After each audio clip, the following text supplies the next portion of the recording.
What's up, everybody? You're about to listen to a recording of a training I did recently called Fixing the Marketing at Your Gym. It was absolute bananas. One, how many people that registered for the training actually showed up. It defied every show rate rule I've ever seen. And then people stayed on for an hour after asking questions. So the Q&A was fired too. This was one of the best trainings I've ever done. From the feedback that I got from the participation, it was absolutely incredible. So please listen to this recording of Fixing the Marketing at Your Gym. Now, understand that this was a training that I did on Zoom, and I shared my screen, and there was a lot of things I shared and resources. So it's probably better. Also, you can listen to the podcast version, but it's better watched on YouTube. And I put the link to the watch this on YouTube in the show notes of this podcast. But you'll probably get a lot out of it if you listen to it as well. Hope you enjoy. Peace. Okay, cool. So let me share my screen. Remember, this is a working session, so I'm kind of treating this like one of my coaching sessions. So I actually don't have slides. I'm going to share documents with you guys. I'm going to share different things. So there will be it may get a little clunky with me sharing stuff and sharing the screen and not sharing the screen, but bear with me. That's the difference between a webinar that's trying to sell you something, and I have nothing to sell you today, versus a coaching session, which is what I want to do to help you guys out. So that's the difference. All right, cool. All righty. Let me share.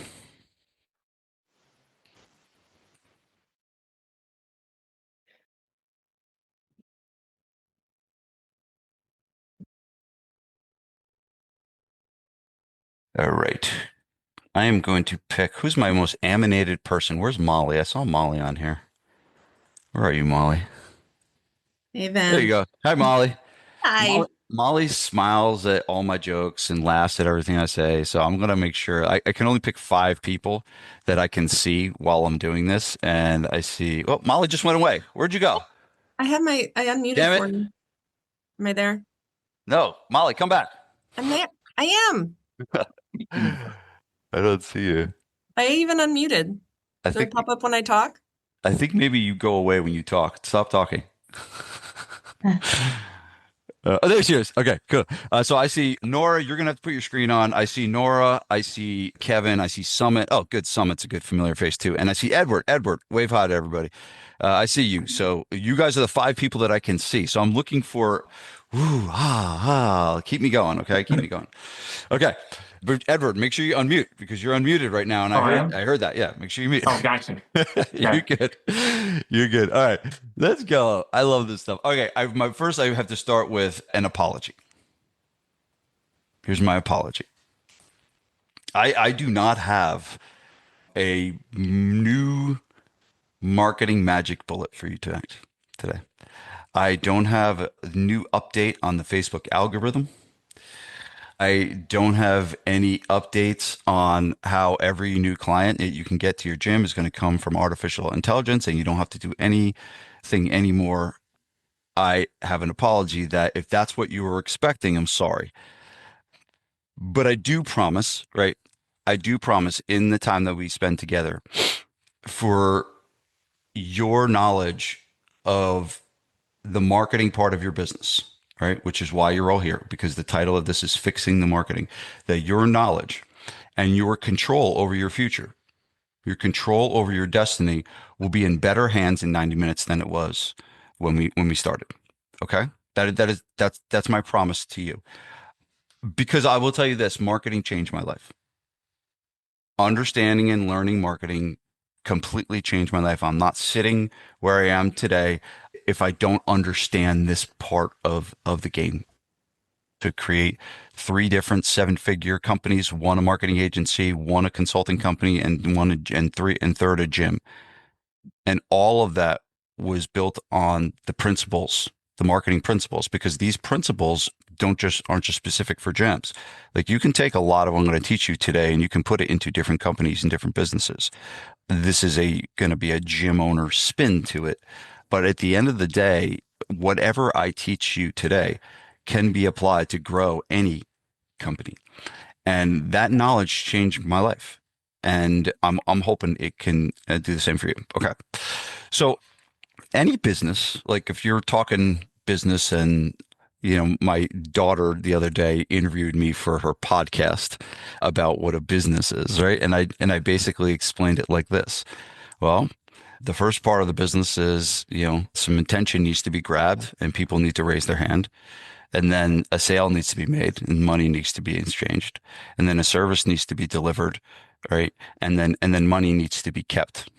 And those are the four components of your business. The four components of your business are marketing, sales, operations, finance. That's the same for all of us. That's the same for any company. Now, here's where it comes down to something very interesting. We can't make a sale if we don't have marketing, right? We can't keep people if we don't have people. We can't make the business more profitable if we're not making any money. And so it all starts right here. It all starts with the marketing. If we don't get this right, nothing else actually happens. So this is one of the most foundational principles for as a business owner that you need to understand and you need to learn. Okay. And the problem is, and again, there's a lot of people on this webinar, way more than I thought was going to show up. I mean, this is unbelievable how many people are on this webinar that have showed up that I did not think I thought you registered for this, but it seems to be that some of us need to fix the marketing in our business. Well, let me share with you why some of it's broken. Okay. So just follow along too with my cursor. Again, I opted not to do slides just for the sake of this not being a webinar. But here's one reason why the marketing is broken in many businesses and many businesses in general, right? The first thing is there's a lot of people teaching and selling marketing to gym owners that have no idea what they're doing. I mean, I hired an agency once to help me grow the marketing at my gym, and he started taking pictures of kettlebells. And I was like, "What are you going to do with those pictures of kettlebells?" He's like, "Well, I'm going to put them on your Facebook ads." And I was like, "Why are you going to do that?" He's like, "Well, we're marketing to people that like to work out, so that's why we want pictures of kettlebells." And I was like, "What?" I was like, like most of the people that have come in here have never known what a kettlebell is. They call it kettleball, right? They don't even know what actually it is. And that's what we're going to use, to the market. But there's a lot of people out there that really don't understand what they're doing. And I'm going to tell you right now, at the end of this webinar, you will probably have a better understanding of marketing than someone that has an MBA in marketing. Like I'm going to promise you that. I'm going to promise you that. It's like, and actually, there's someone I had a young girl. She might even be on here, Natalia. But I had a call with her. She's a senior. I think she's a senior in college now. But I had an hour call with her, and she had a degree in marketing. She said, "I learned more in this 1 hour call with you than I did in my 4 year degree." Right. So there's a lot of people out there that don't know what they're doing. Okay. The second thing is a lot of you guys, me included, right? We got good personalities, right? What is it? You can sell ice to an Eskimo or whatever it is, right? And you have these magnetic personalities, and you got people riled up, and then you sit down with them in a sales process, and you can sell them the dream and sell them a membership, and a lot of you can get by in sales and in retention and delivering your product on your own personality, right? On your own energy, but that doesn't work for marketing. This is a skill set, and we can't personality ourselves out of this skill set. We got to learn what needs to be done. Number three, the reason why marketing is broken is something called squirrel marketing. And squirrel marketing is this thing where you all of a sudden, I need leads. I got to do some marketing. We're low. We lost some clients. We got to do some marketing to get some people in the door. It's like that was that commercial where all of a sudden it's like squirrel, right? And it's just, oh, I need marketing. I got to do some marketing. And that's not how we want to do it. It's not an event. Marketing is not an event. It's a process. It's a process that we need to build into our companies and into our business. Okay. So that's what we're going to teach today is how we can make this a process and not an event. Okay. Number four, the reason why marketing is broken is a lot of people say, I just want to run my business. I want someone else to do the marketing. Many, many people have said that, right? Now, it is possible to outsource certain areas of your marketing. I believe many of my clients outsource their digital marketing to Gym Member Machine, which is the agency that I recommend people use. They do a phenomenal job. All right, but GR, the owner, is a really good friend of mine. All right, GR will tell you they are not the only thing that you need to be doing. Okay. And I think a lot of people want to just pass this whole thing off. We can't pass off the entire marketing plan. You, the owner of your company, have to understand this enough to be able to make sure that one, you're not hiring idiots to do marketing for you, right? Because if you don't know what you're doing, you're going to hire an idiot, and that idiot can work for you for a long time and take lots of your money. So you got to know enough to not hire idiots to help you. But the second thing is you just got to understand this is so important. Like go back to here. This is the finger. This is the whole business right here. Like nothing happens if we don't get this right. So we got to own this part. Okay. Number five, nobody is tracking what's actually working. We don't do a really good job of like, is this actually working? Was this a worthwhile investment? Should I buy the newspaper ad? Should I continue to buy the newspaper ad? Facebook ads don't work. And they say all these things and they're making these blanket general statements with no data to back it up. Okay. And the last one is the reason why people marketing is broken is they consider it a cost and not an investment. Okay. And I'm going to tell you right now, and some of you are, hopefully you're, in the stock market and you're investing money in the stock market. But what's the average return on the market right now, Summit? 7%, 8%, right? Yeah. Well, I'm going to tell you right now, I'm going to show you some examples where I invested $1,500 and made 30,000. Am I going to get that in the market? Not legally. Yeah, I could sell drugs and probably make that return, but I ain't going to do it in the market. I ain't going to do it in real estate. I ain't going to do it anywhere except right here. And so the big mindset we need to shift is shifting from our thinking of mindset. I'm not spending money on marketing. I am investing money in an income producing asset, which is a customer. Okay. So, as my mentor, Dan Kennedy says, if there was one skill for you to master, this is it. And maybe today is your first. Oh, Summit just went away. Yeah, Summit was replaced with Sarah. So, Sarah, you're in. All right. Make sure you Okay. smile and laugh at all my jokes, Sarah. Okay. And make sure you mute yourself too, because I can hear you. All right. I'm here, Jim. you're, I'm you're, here, Vince. Oh, good, good. Oh no, went away on my screen. Okay, so if there's one skill for you to master, marketing is it. Let's understand this enough. You don't have to become a guru, okay? But you gotta understand this skill enough, and that's the difference between kind of the stuff I do and a lot of the people out there that are peddling you these get 500,000 leads in 3 days, right? Which you see all the time. Okay, I want to give you guys some control over your destiny. I want you to have control over your destiny, and the knowledge that you acquire today will help give you better control. So here's how we're going to fix the marketing today. We're going to focus on five things. Okay, the first thing is we're going to decipher on what you want. We're going to get down to the nitty gritty, right? Because when was the last time someone asked you, "What the hell do you even want? What is your goal? What is the goal for your business? What do you want? Where do you want to be?" Two, we're going to talk about selecting the perfect clients, who are the people that you want to work with and should work with. Three, we're going to talk about knowing how to explain what makes you different, like what makes your gym different. And do you have a good answer for me if I asked you that? Okay. Number four, we're going to talk about all the ways that you can generate leads, all the different things that you can do to generate leads. We'll talk about a bunch of the different ones, and then I'm gonna show you a plan to put it all together to make it all happen. Okay, so that's kind of that's the path that we're on today. That's the journey that we're going to take together today. Just so I know everyone's still out there, type into the chat. How are we doing so far? Have we learned anything yet? Are we good to go? You ready to move on? Type something into the chat so I know you're alive. The interactive chat helps me tremendously. Also gives me a chance to take a sip of my Gatorade. Okay, ready to go? All right, let's see what some of these people said. Summit. All righty. Taking notes. Good to go. All right, great job. Awesome. Thank you guys for being such a good audience. I really appreciate it. Very grateful for you guys for coming today. Okay, so the first thing, clarity on what you want starts with data. Okay, clarity on what you want starts with data. It starts with knowing your numbers. I'm going to tell you a very embarrassing story.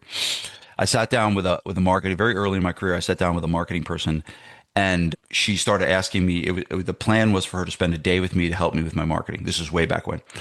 And she said, we sit down, and it's like 9 o'clock, and she sits down, and she's like, "Hey, well, what's your cost per lead?" And I was like, I don't know. And she's like, "Well, what's the cost to acquire a customer, which is also known as CAC?" And I was like, "I don't know that either." And she kind of, she's like, "Well, what's your lifetime value? Surely you know that." And I was like, "I don't." And she looked at me dead in the eyes, and she stood up and she said, "I'm sorry, Vince. I can't help you today. You don't know your numbers." And legit, we were supposed to meet for the entire day, and she walked out. And she says, "Call me when you are gonna treat this like a real business." She gave it to me, and I deserved it, right? And from that day forward, I'm like, I got to know this stuff. I got to understand and know. So there are certain numbers that we need to know to help make the decisions that we need to make in marketing. Okay. I'm going to share a few of them with you today. To understand this, the future success of your business depends on the decisions that you make. Right? Our lives are shaped by decisions, right? All of our, the decision you made of who you're going to marry, right? The decision you make of whether to have children or not, the decision to get what career you're going to go into, all of that stuff shapes our lives. Well, your business life is shaped by the decisions that you make. Okay. And understand this: when emotion goes up, we get dumber. When emotion goes up, intellect goes down. Okay. So when we're emotional, when we have this feeling, when I think this is what we should do, or I feel that this is where we should go, or I feel we have a retention problem. I feel we have a sales problem. I feel we were not doing good at marketing. When you're feeling all the time, you're actually going to get dumber. And we don't want to be dumber. We want to be smarter. I have no room in my life to be any dumber than I actually am. Okay. I need everything I got. And so that's why I know the numbers and I pay attention. Okay. So knowing your numbers is how you make non-emotional smart decisions. Knowing your numbers is how you make non-emotional smart decisions. The better decisions you make, the better business you'll have. Okay. So here are a couple things you need to know. Let me guide you through this. Okay. This is called money math. Okay. Money math is better than math, isn't it? What is math? Math's homework.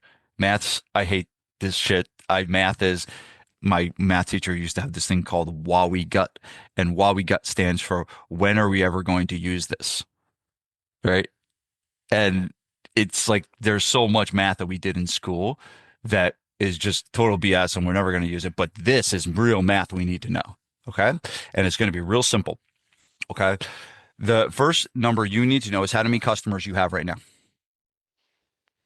Now, if you see my friend Summit, he has a software called Nomly that does a really good job of helping you keep track of that. Okay, so you need a good software, but I will tell you, there was a period in my business career where I couldn't tell you how many customers I had. And it is one of the most basic foundational things that you need to know. You need to know how many customers you have. You need to know where you're starting from. Okay. If you can't tell me that right now, that's the first thing you need to do. Don't go do it now, but write a note to yourself. It's like, I have no idea how many customers I have right now, and then you should know that number. Okay. Here's the second number you need to know is how many customers do you want in a year? Okay. In 12 months. Okay. We're sitting here. Let's say you're currently at 100 customers. Okay. Fine. Whatever. It doesn't matter what it is today. We're just figuring out what it is. And let's say we want to go from 100 members and we have a goal this year of 150. That's where we want to go. Okay. So those are the first two numbers you need to know. You need to know how many customers you have, and then you need to know how many customers you want in 12 months. Okay. Simple, right? The second number that's really important, okay, is what's called your lead to consult conversion rate. Okay. And that's just say that I get 10 leads. Okay. 10 people opt in through my website or 10 people come through an ad, right? And the lead to consult conversion, and it could be trial, it's whatever you actually use, right? If you have a trial membership, a consultation, whatever your first step is in the process to do business with you. What is the conversion rate from when someone raises their hand and is a lead to actually taking that first step? Okay. And typically it's between 20 and 30% from what we see. If you get 10 leads, hey, if we can get 2 to 3 leads of the 10 to show up for the first time, we're on the right track. We're actually good. Okay. So I put in 20%. Now, if you don't know the number, that's fine. You don't need to know the number right now. Okay. But what I want you to do, if you don't know that number, that's a number that you want to know. Write a little note to yourself. I should figure out and know what is my conversion rate from lead to consult. Okay. And then the second one is what is your consult to new member, right? So that is the conversion rate when you sit down with a consultation or someone does a trial membership or a free session or however you do it. If you have 10 consultations, how many of those buy? Okay. That's the second percentage. Those are percentage numbers, right? And let's just say it's 80%. I like between 70 and 80%, right? So let's just say that we have seven we sat down with 10 people and we had 7 people purchase. That would be a 70% conversion, right? So we should kind of know that number. You don't remember if you don't know these right now, that is okay. I'm just telling you what you need to know and giving you the formula. Okay. So don't get like bent out of shape if you don't know these numbers. Okay. But I'm telling you what you need to know and you can very easily go find this stuff. Okay. So bookmark this, write a note to yourself for later. Okay. That number 4 is you have to know how many customers you're going to lose. Okay. You have to know how many customers you're going to lose. Okay. And that is what's called your average monthly attrition rate. Okay. And now, if you don't know how many customers you have, you don't really know this number. But the way you'll get this number, the formula is how many clients you lost. Let's say you lost 5 clients. Okay. Divided by the number of clients that you started that month with. Right. And usually this is done monthly. So let's say I lost 5 clients in the month of March and I started the month of March with 100 customers, and I would multiply that by 100, that would be 5%. That would be my attrition rate. Now, ideally, we're like between 3 and 5% for your churn rate. Some of you that maybe big box gyms or things like that may be a little bit different and probably a little bit higher, but that is a really, really important number for you to know. Now, so these 4 numbers, okay, that I just went over are crucial for helping us know if our marketing is working. Okay, that if our marketing and our sales is actually working, that is why these numbers are so important for you to know. Okay, I just want to stop here. Can you type into the chat? Is this making sense? Either just type into the chat, making sense or confused. And if you're confused, it's okay. If you are confused right now, I try to make this as simple as possible. I realize math sometimes is kind of a B. Yeah, so type into the chat. Yep, these numbers are so important. Got it. Okay, cool. Okay, awesome. All right, good. And I'm hoping for some of you this is a little bit remedial. I do hope a certain percentage are like, yeah, Vince, all right, get to the next stuff. All right. I do hope some of you are saying that to me. We're gonna get to that in a second, Derek. Okay. Okay, cool. Got it. Okay, good. Yeah, so Ed says something. Our attrition rate is too high. These are some the numbers I'm giving you are ranges to shoot for, right? 20 to 30% is a good thing to shoot for. 70 to 80% is a good thing to shoot for. 3 to 5% is a good thing to shoot for. Okay, so that should give you some clarity on if you're way higher than that, those are pieces of your business that you may want to work on. Okay? All right, now I'm about to make this a whole lot easier for you. You ready? So here's what I created for you.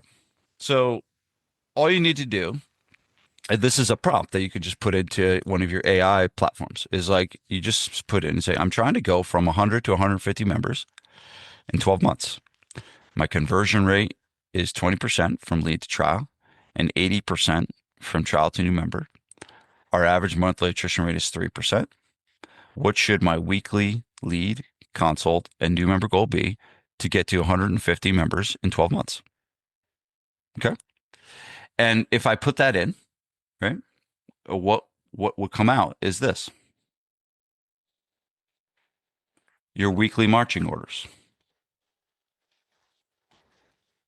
That is your sales and marketing plan.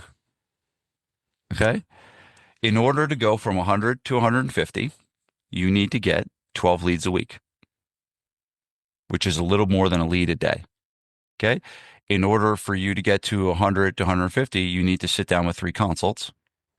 And in order for you to get from 100 to 150, you need to sign up 2 new clients every week if you were to go from 100 to 150. So that is like, this is like, once you know this, there's power. You're like, all right, now this is what I need to do. There's clarity. It's just like, all right, if I just get 12 leads in a week, I'm going to be putting myself in a better position to get those 3 consults. I'm going to be putting myself in a better position to get those 2 customers. But if you don't know this, you're kind of like swirling around. Like, I don't really know what to do. I don't know if this is right. Am I winning or am I losing? Well, this tells you if you're winning or losing in your marketing and sales process. Okay. So it's a really, really important piece of it. All right. So here's the prompt. I'll just give you the formula.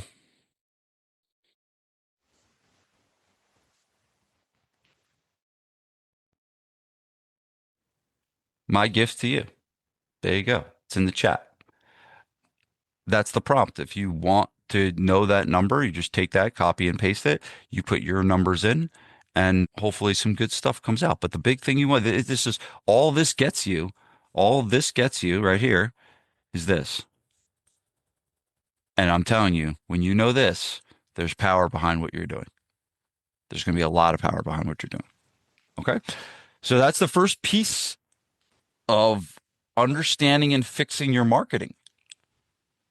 The first piece of this is like knowing what success looks like. And if I could just line up on the ball and get these leads, this number of leads, and get this, and then now, here's the thing: is this going to happen every week? What do you think? Is this going to happen every week? Not even close. Not even close. What am I, like a wizard in a crystal ball that says no chance? Is it going to happen exactly like this? But shoot, at least we can get close. Like at least we got something that we know we're shooting for. Okay. So that's the first piece of this. We got to know the numbers. We got to know the data. And there's more stuff to know, guys. There's more stuff to know, but this is where we're going to start. Okay. This is where we're going to start.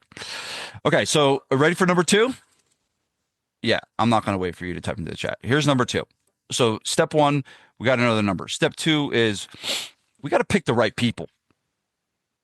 We got to pick the right customers. Okay. Marketing becomes much easier when you decide who the ideal person is you're looking for. When you market to everybody, your marketing job is almost impossible. It's like, how do you market at one time to adults, to athletes, to post rehab ACL, and to senior citizens? How do you do that in one marketing piece? Their answer is you can't, or not effectively.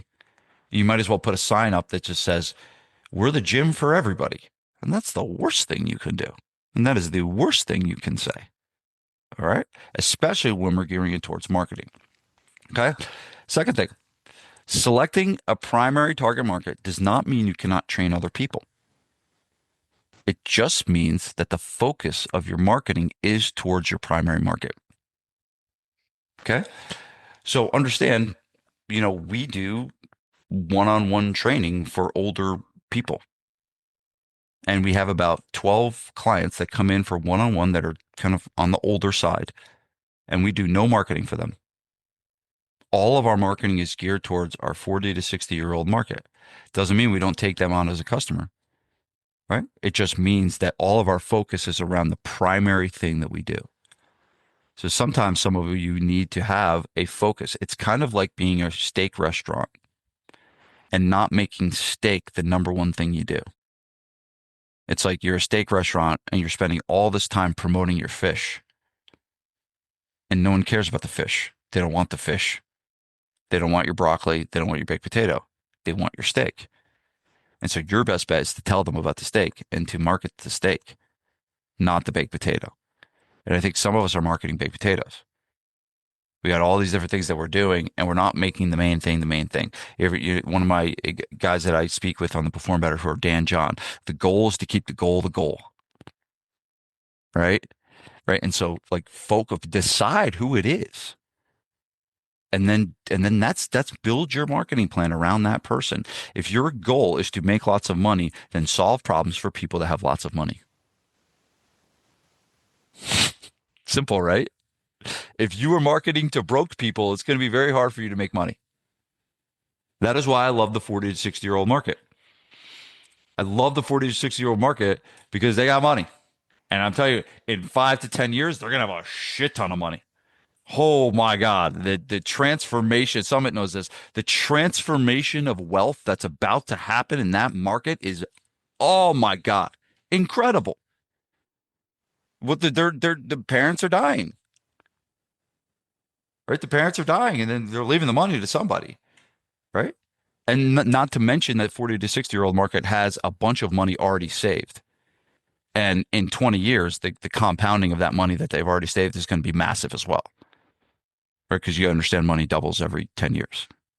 And I did hear this, and I don't know if this is true, but it sounds like it makes sense. Money triples every 15 years. Summit, is that right? Yeah, that's right. Yeah. I'm no economist, but it sounded like it made sense to me. And so one of your most valuable marketing assets is a perfect client scouting report. Is a scouting report that tells you everything you know and need to know about your perfect client. Okay. If you can sit with this scouting report that tells you everything you need to know about your customer and what are the things that are going to make them buy, that is the most valuable piece of marketing collateral that you can own. Okay. And the cool thing is, if you stay till the end, I'm going to give you the thing you need to do to get it. Okay. So that's a little hint, a little tease for you. Okay. Stay tuned. You don't want to, Edward, don't be going anywhere. Don't be going anywhere, Edward. All right. So 3 things you need to know about these guys. Okay. 3 things you need to know about the clients that you decide. Okay. Simple, right? Geographics. Where do they live? Right. There's certain towns, there's certain drive times that you're going to pick, for those people. Right. Simple, right? That we all know that. The second one is demographics. Right. And demographics are basically who they are as people. Who they are they male? Are they female? How old are they? It's the demographics are the facts about the person. Household income would be demographics. Home value would be demographic stuff. Like all that stuff would be like facts about the market. Okay. And those two, geographics and demographics, they are important, right? They are important. But that's a lot of times where people stop. And what people don't understand, what they need to understand is what's called psychographics. And psychographics are the things of the answer is the question, why do they buy? Why do they come to you? Why do they stay? And I will tell you this, and I said this yesterday, and it was like a bit like a earth shatter moment for my mastermind. Write this one down. The reasons of why people come to your gym are not the same as to why they stay. I'll say that again. The reasons of why people come to your gym are not the same as to why they stay. So if a lot of people stay for community, that's fine. But I probably think that we're not staring at the ceiling at night being like, I need more community. I need more. I need to just hang around more. Like they're not thinking that. They're thinking my freaking pants don't fit, damn it. They're thinking my spouse is not attracted to me anymore. Like that's what they're thinking. That's what they're staring at the ceiling at night, right? And so the psychographics are all done right here. These questions, right? These are the most important 10 questions that you could ever answer about your target market. Now, we're not going to go through them all. We're not going to answer them. All right. But these are the most important questions. And now I know what you're thinking right now. Vince, I need those questions. Vince, can you share those questions in the chat? Okay. Here's my second tease of the gift that you're going to get. My second tease is when you get your scouting report, this will all be answered for you. Okay? So just relax. You will have an opportunity to get those. Okay? So that's number 2. Okay? So we have know the numbers. We got to know the data. And now we have to understand who we're trying to get. Well, who are we trying to get? It's like if I'm going fishing and I'm just saying I want to go catch fish. I don't know what body of water. I can go to any body of water and just go fishing and throw a line in the water and hopefully catch something. But your better option is I want to go catch salmon. And if I want to go catch salmon, okay, where am I going? I'm going to see how Smart you guys are. All right, if I'm going to go catch salmon, am I going to freshwater or saltwater? Type into the chat. Freshwater or saltwater if I'm fishing for salmon. Let's just check. This is an IQ test. IQ test of the chat. What do you got for me? Oh, well, someone said both. I is that possible or it's can salmon both? Okay, so maybe there's some. I always thought salmon was freshwater fish, but wow, I did not know this. Very, very interesting. Yeah, Atlantic salmon.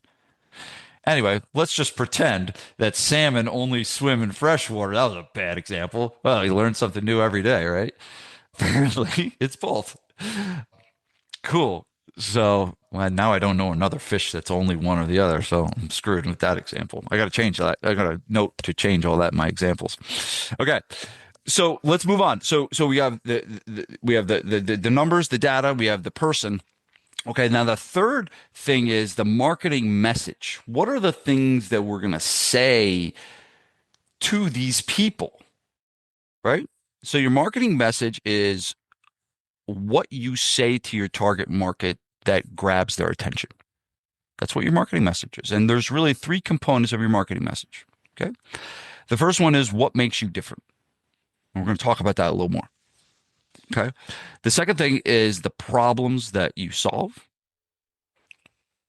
And then the third one is the offers that you make. Those are the kind of the components of a really good marketing message, right? Those three things. What makes you different, the problems you solve, and then what are the offers we're putting out there? Okay, this is a really important thing to understand. Bad marketing is product and self-focused. Good marketing is client and problem focused. We can't make the marketing about us and our product. The worst thing to do is to talk about small group training. If I want to market small group training, the worst thing to do is to talk about the ratio and the small groups and all that crap. Because people aren't staring at the ceiling at night thinking about, I don't have a small group training personal trainer. They're going back to what's my problem? And I want my problem solved. And your job is to communicate that you can solve their problems. That is your job in your marketing. Okay. Really important quote from Robert Collier: enter the conversation already taking place in the customer's mind. Famous marketing quote, something for you to memorize. Okay. One from me: great marketing gets them to say, I feel like you were talking to me. All right. And then remember, only assholes quote themselves by saying stuff like that. But I did it. Sorry. I think this is mine. I think I did invent this. Great marketing gets them to say, I feel like you were talking to me. And that came from someone telling me, when you wrote that ad, I feel like you're talking to me. Right. When someone says that to you, keep going. You are on the right track. You're going somewhere, young grasshopper.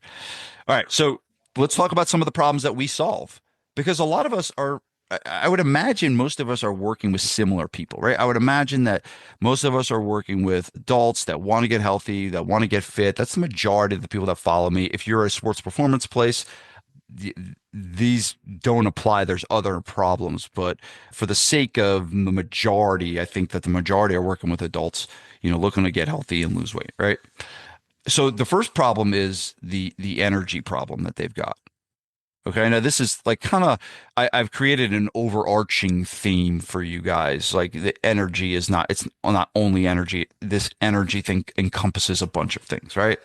But it's the functional daily functional desire, the getting through the day without crashing, keeping up their kids, not relying on coffee, and just honestly feeling like themselves. Like energy is life, right? When we have more energy, we have more life, right? It's like when you die, what do? You run out of energy. So we want to go through life with energy. I mean, going through life with great energy is an absolute amazing thing. And a lot of our customers are not going through their lives with energy. And so what causes energy problems is all these things. Crash every noon, relying on coffee. I used to bounce out of bed. Now I struggle. Mental fog. I don't have energy to do the things I enjoy anymore. All that stuff. Okay, so that's the first kind of real problem our market has. The second one is the confidence problem, right? That's the overarching theme.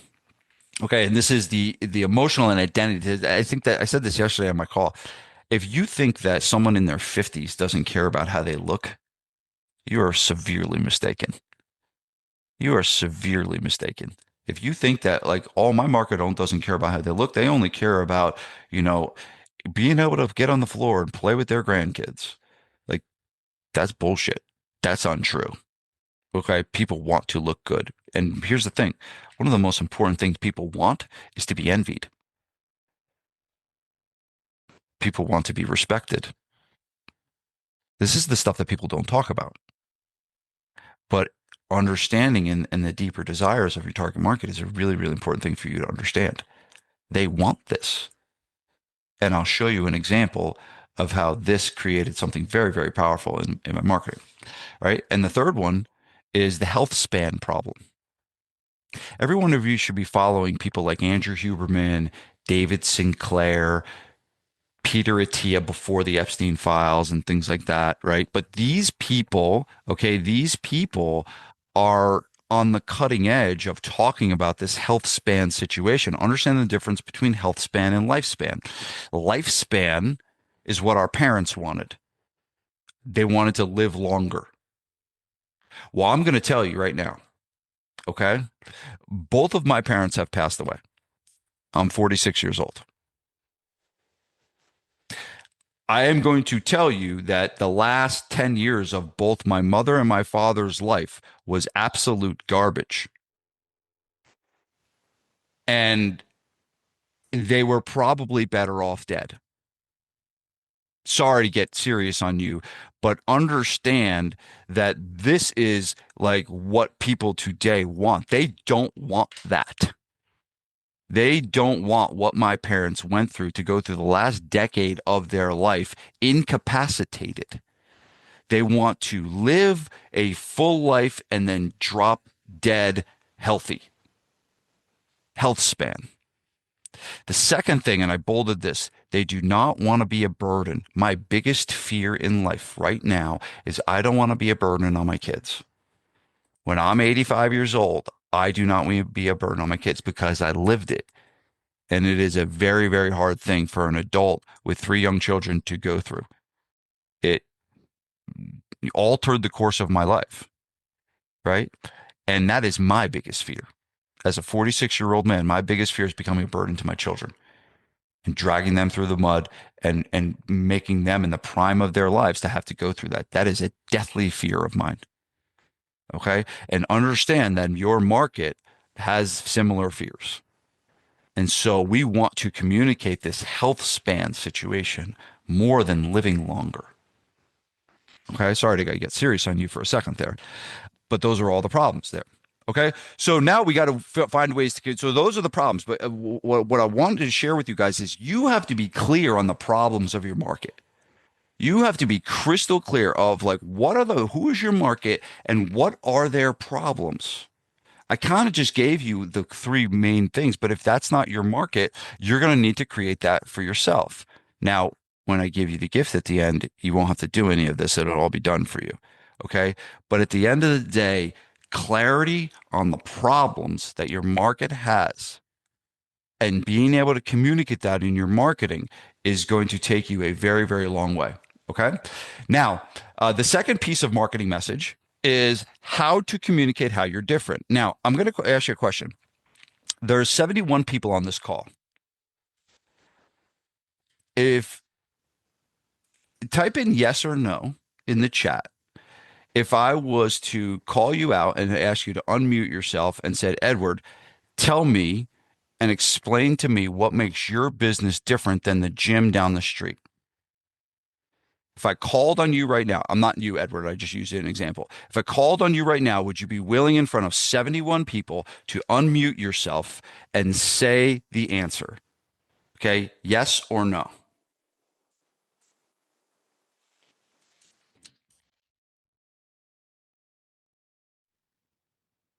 Good.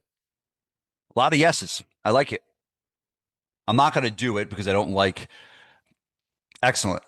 Okay, excellent, excellent, excellent. Okay, good. Good. So what I'm going to do is teach you how to do it even better. Okay? For those of you that said yes. For those of you that said no, and I'm guessing the people that didn't type anything are no's too, right? This is my guess. I'm not sure. So there's three ways to communicate how you're different. Okay? There's three ways to communicate how your business is. The first is a unique mechanism. The second is a unique selling proposition, and the third is your three uniques. Okay, I'll go over these real quickly. Okay, so unique mechanism. This is this specific how behind the thing that gets your customers results. Okay, it is how your product or service delivers the result to your customer. What happens? Okay, the best example I can give you is with Orange Theory. I don't know if there's any Orange Theory people on this call, but brilliant, brilliant system. What is it? Well, if you just get your run on this treadmill like a hamster, okay, and you get your heart rate to this orange zone, all of a sudden the fat is going to start melting off your body because you're training in this orange zone, right? That's what their thing was, okay, and it worked, and it still works. It's still, I think they're. I don't know. Some of you would know better than me, but like I don't know how they're doing, or I don't know if I don't know. Okay. But at the end of the day, a brilliant, unique mechanism. Absolutely brilliant. No one had that. And they were the first ones, the pioneers to create something like that. And that's why they exploded. Okay. Muscle confusion. You guys remember that? Okay. There's a company called P90X, right? And they started talking about muscle confusion. Well, what the hell is muscle confusion? Well, muscle confusion is a total body workout. That's what muscle confusion is. We're going to train your shoulders and your legs in the same day, and we're going to confuse your muscles. And all of a sudden, when we confuse your muscles, we're going to burn lots of fat. It's like complete hogwash. Okay. But that was their thing. That was your unique mechanism. That was the way that their product delivered results. That is a way to do it. Okay. It is a way, not the way. Okay. And I think the other two are probably going to be a little bit more resonant with you guys. The second thing is your three uniques. Okay. And the three uniques are the three things that make you different. Meaning, let's say Molly does, really, really good at personalized fitness, but then there's someone else down the street from her that also does really good personalized fitness. And if you just compared those two things, you'd be the same. Okay. So three uniques, what it does is it takes three things that you do. Okay. Three things that you do. And the goal is that no one can do all three things the way you do those three things. Okay. So it's a little different. Unique mechanism is one thing, whereas three uniques is three things that no one else does those three things the way you do it. And I'll give you an example from one of our customers, which is Synergy Athletics. Their three uniques are personalized fitness, life happens scheduling. Okay. Meaning they have a specific way that they schedule that makes it it solves a problem for that market, and got your back promise, which is focusing on the other 23 hours of the day. There's no other gym in this Binghamton area that does these three things the way they do those things. And if you look at their website, Synergy Athletics, right, this is front and center on the website. It's used in their marketing, it's communicated, and it's going to resonate with people because those things solve problems for people. Okay. The third one is your unique selling proposition. And this is really just simple. It's a statement. Okay. It's a one statement that basically is who you help, what do you do, what result do you get them, and then how do you do it without the pain or problem that they experience. Okay. That's the formula for unique selling proposition. Okay. I help people age 40 plus lose weight, gain energy, and live a more active life without fad diets or workouts that beat up your body. Okay. That's a good unique selling proposition. You need one of these three. You can pick which one you want. Doesn't matter to me. I'll put this one in the chat for you guys because I think this is actually a good one. So that's in the chat. This is a USP formula. But this is a really good one. It's like the simplest one. It's very easy. But like if someone asks you, well, what makes your business different? Well, we help people age 40 plus lose weight, gain energy, live a more active life without fad diets or workouts that beat everybody. And that's what makes your business different. You want to have some kind of a statement. You want to be able to explain that very clearly. Okay. So we have data, numbers, we have people that we're marketing to, we have messages that go to those people. Okay. Now We have the third thing, right, which is how do we get the message to the market? What is the thing that we use to get the message to the market? This is your Facebook ad. This is your email. This is your website. This is all the things that are happening to make it happen. Okay. So, and I'll use the term media to describe those things, right? So, a form of media, a newspaper is a form of media, Facebook is a form of media. All of that is a form of media. Okay. So, the first thing I want you to understand is the worst number in marketing is one. Okay. The worst number in marketing is one. Hey, Bree, I'm going to ask you to mute your audio if you can. Thanks. Okay, cool. And understand this is like here's what like happened in 2016. Everyone was putting pieces of dog poop on Facebook and getting 100 leads for $0. That's like what it was like. It was so easy. And then Facebook changed their algorithm and everyone panicked and freaked out. And went from getting 100 customers a week to zero because they put all their eggs in one basket. They relied on one thing. And when you rely on one thing, it seriously puts your business at risk. And you don't want to put your business at risk by only relying on one thing. Okay. So what you want is multiple. Okay. And I'll show you a good example of a good balanced marketing approach that helps you get the message to the market. Okay. But this second phrase is really important. It's called more, better, new. Okay. More, better, new. And one of the things that you want to do is you want to identify what are the things that are actually working for you right now. And the simple way to do that is to ask yourself, where did my last 20 customers come from? Right. So what you would do is you would basically look and say, all right, my last 20 customers, write their names on a piece of paper. And then to the right of them, write down the marketing source that brought them in. You know, Edward Haas came in through website. Summit Seth came in through Facebook. Nora came in through the newspaper. Molly came in through, the free book download. Okay. And what you do is you list out your 20 customers. And what you're getting when you get that list is you're getting reality. You're getting what actually is working. And I think sometimes what we try to do is we reinvent the wheel. We don't realize that every one of you has stuff that is working. Maybe you have an A-frame side and someone scans it and it's working. Every one of you has stuff that is working. Okay. And so a very simple way to get better at marketing, a very simple way to amp up your marketing is like, hey, this is working. How about I do this a little bit more? Hey, emails are working. How many emails are you sending? One a week. How many customers are you getting? One customer from one email. Great. Imagine if you sent two.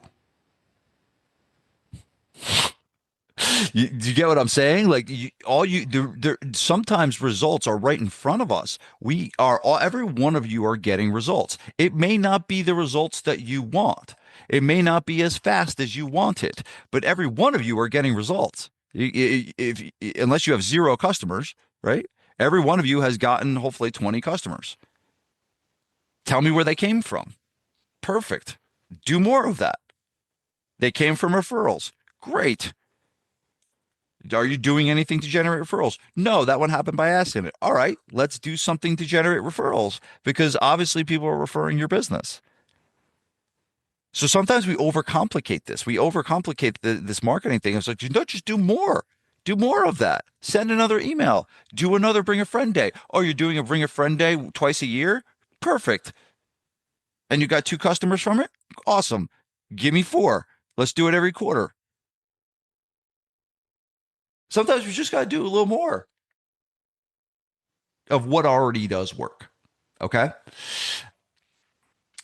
And then after more is better, right? If you're writing emails, just start writing better emails. Learn how to write better emails. If you write better emails, they're probably going to work better. Right. So now you got to like amp up your skill set and do that. But every one of you has stuff that's working. It's just now like we look at it and say, all right, how do I make this happen more often? What do I need to do? And sometimes it's just a little bit more of that. Okay. And so here I'm going to give you some different categories of how you can get new customers. Okay, I kind of created these 3 different categories. The first category is where customers come from is relationship category. Okay, and these are like, very referral and relationship driven. Okay, so a referral from a member is in this category. a past customer that comes back is in this category. Networking groups would be in this category and things like that. Okay. So we want to have some things happening in this category. Right? The second category is digital, right? We want to have some digital things going. Okay. We want to have a good website. You need a good website. We want to have maybe you're a paid ads guy. And I know I did mention without paid ads, but I'm not going to say that you should not do paid ads. That my purpose of this talk was how to get you customers without paid ads. Okay. But it also isn't a good option if you're going to do it. Okay. Email would be considered digital, website, online newspapers, all that would be considered digital. And then community, right? This is joint ventures, seminars and workshops, print marketing. I would put under community events, 5K sign auctions. And so ideally what we want to do is a good even balance of these three sources. Ideally, if our marketing is well balanced and we're going to protect that there's maybe one thing that we're doing to generate member referrals, there's maybe one thing we're doing to, generate clients from our website, and there's a joint ventures that we're doing, right? Ideally, there's a good balance and a flow between these three. Now, I think what I find a lot of people is they're like either all here or they're all here or they're all here. And we're risking these things drying up when we do that. So ideally, we have a minimum of one of each in the category. Here's what good balance would look like. So this is kind of like what my business is using right now. I'm not saying you have to do all six, but I'm just giving you an example of what a well-balanced marketing glove would look like. Okay, one, you have an optimized website. I can't stress enough how important it is your website is to set up to convert. Your website should not be a static brochure. Your website should be set up to convert. Okay, we want a referral system. Okay, well that's things in place that are generating referrals, things that you're doing to generate referrals. Okay, I love email. I'm going to show you some examples of some emails in a second. Okay, of how you can do it. I do love Facebook ads. I know I said this was not without Facebook ads, but again, Facebook ads can be a piece of your marketing, and probably they should be with realistic expectations of them. Go see my friends at Gym Member Machine if you need someone to run your ads for you. Okay, I don't do ad management. JV community events, that's what we're doing right now, and then print. Okay, and I'm going to show you one of our print articles. Okay. And I promised in my copy of promoting this that I would share with you the text for unconverted leads. And here it is. If you have a lead list of people that opted in for something over the years, ideally they're going to a list called unconverted leads, meaning leads you generated that never did anything. Okay. Send them this. And I'm going to think you'd probably be happy with the results. There you go. Text to send to unconverted leads. You could also do it in an email too, but either way. But it's like, are you still interested in doing print? Sometimes it just kicks people over the edge. It's just like, oh yeah, I'm still interested, in that. Because understand this, and I'm going to talk about what I'm going to talk about next month in this. But it's really, really important that you understand that the fortune is in the follow up. Okay, really important that you understand that. All right, last piece, putting it all together.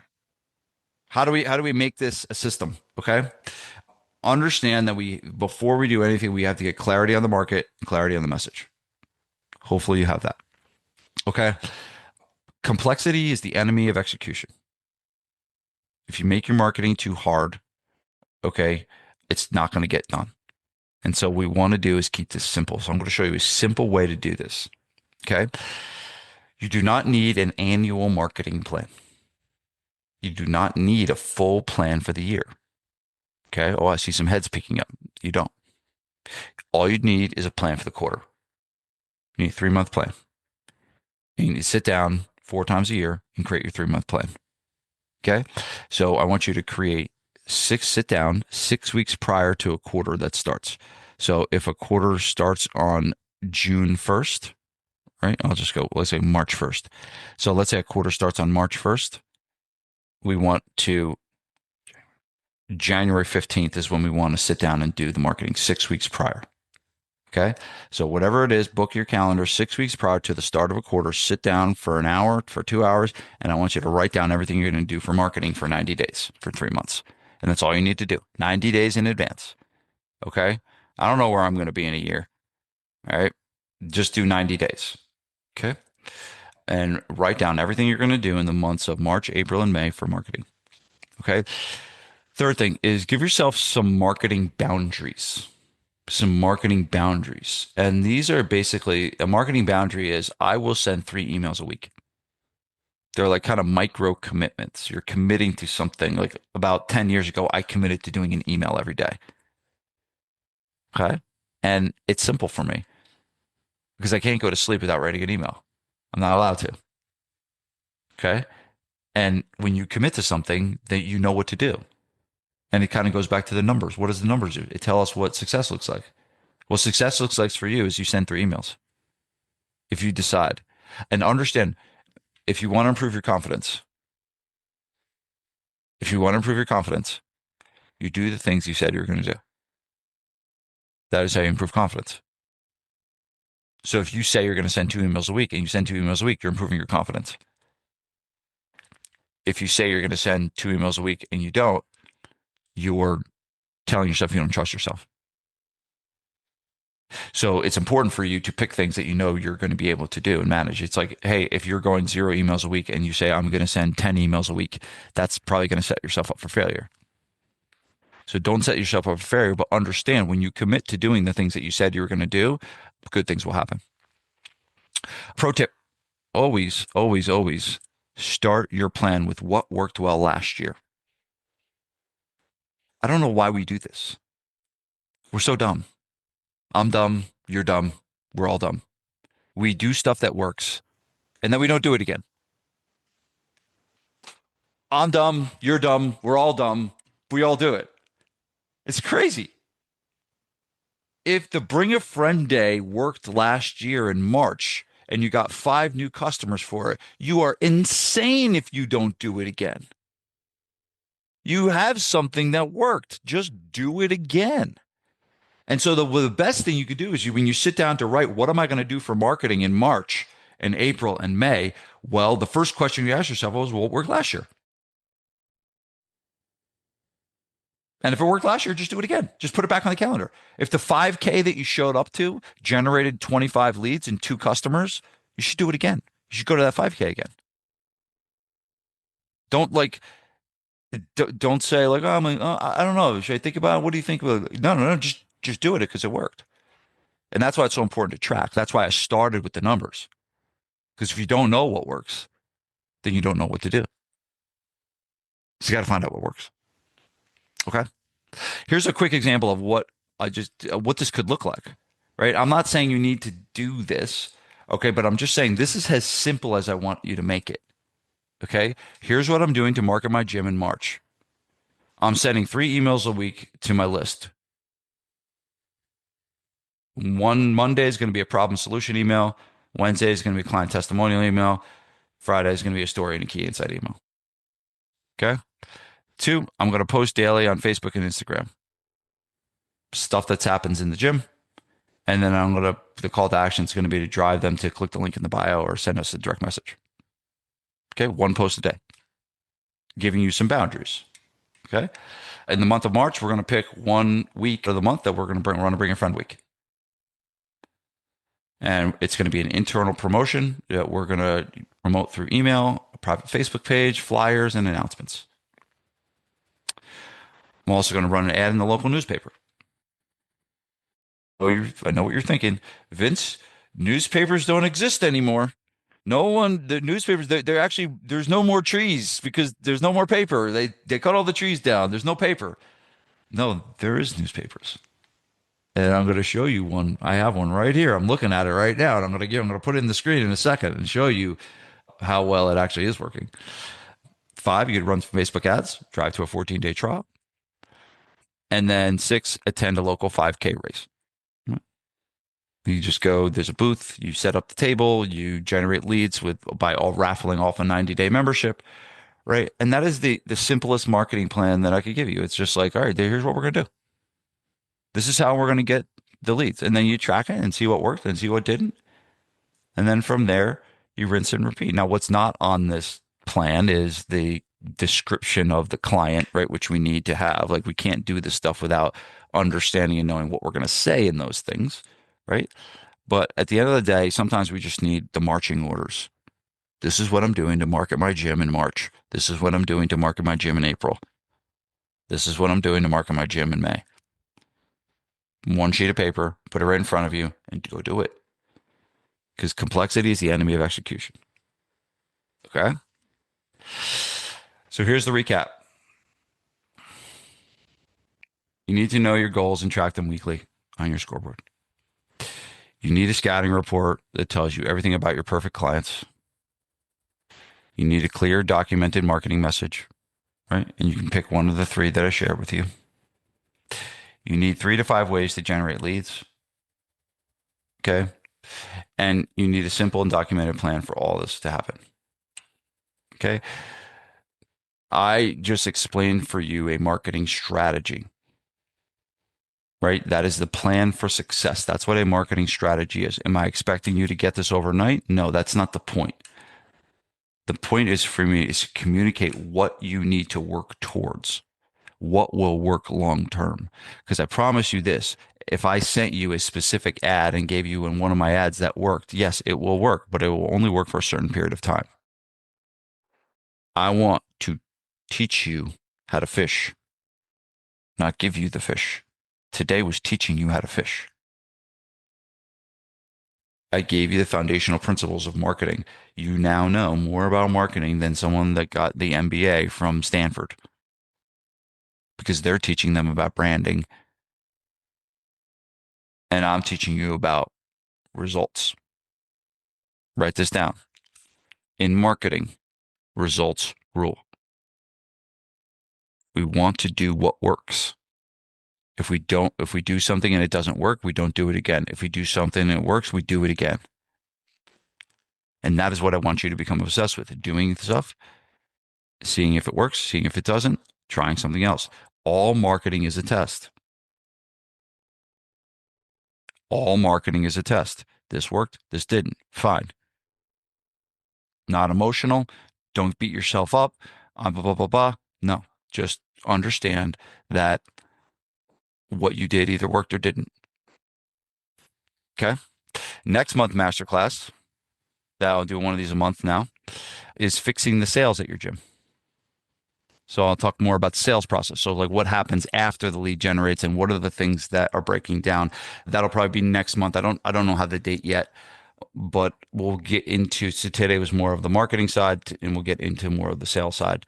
That'll be same kind of concept as today, same kind of teaching principle. I don't know what I did there. I did spirit fingers. I didn't mean to do that, but fixing the sales at your gym. Okay.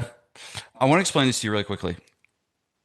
There are 4 stages of all of us. Every one of you are in one of these 4 stages. Some of you are in the creating stage, 0 to 20K. Some of you are in the building stage, 20 to 50K. Some of you are at the prime stage. You're building an organization. And some of you are scaling. Okay. Every one of you probably can see yourself in one of these places.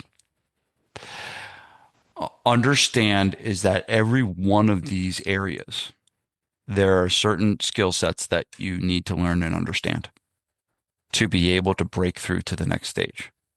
And failure to break through, failure to get enough customers in the creating stage will never get you to be at this stage. And so this is how it works. It's just one stage after the next, and the bottleneck, the thing in the way is the owner not understanding the skill set and the owner not learning the things that it needs to do and prioritize that to be able to get to the next level. Okay.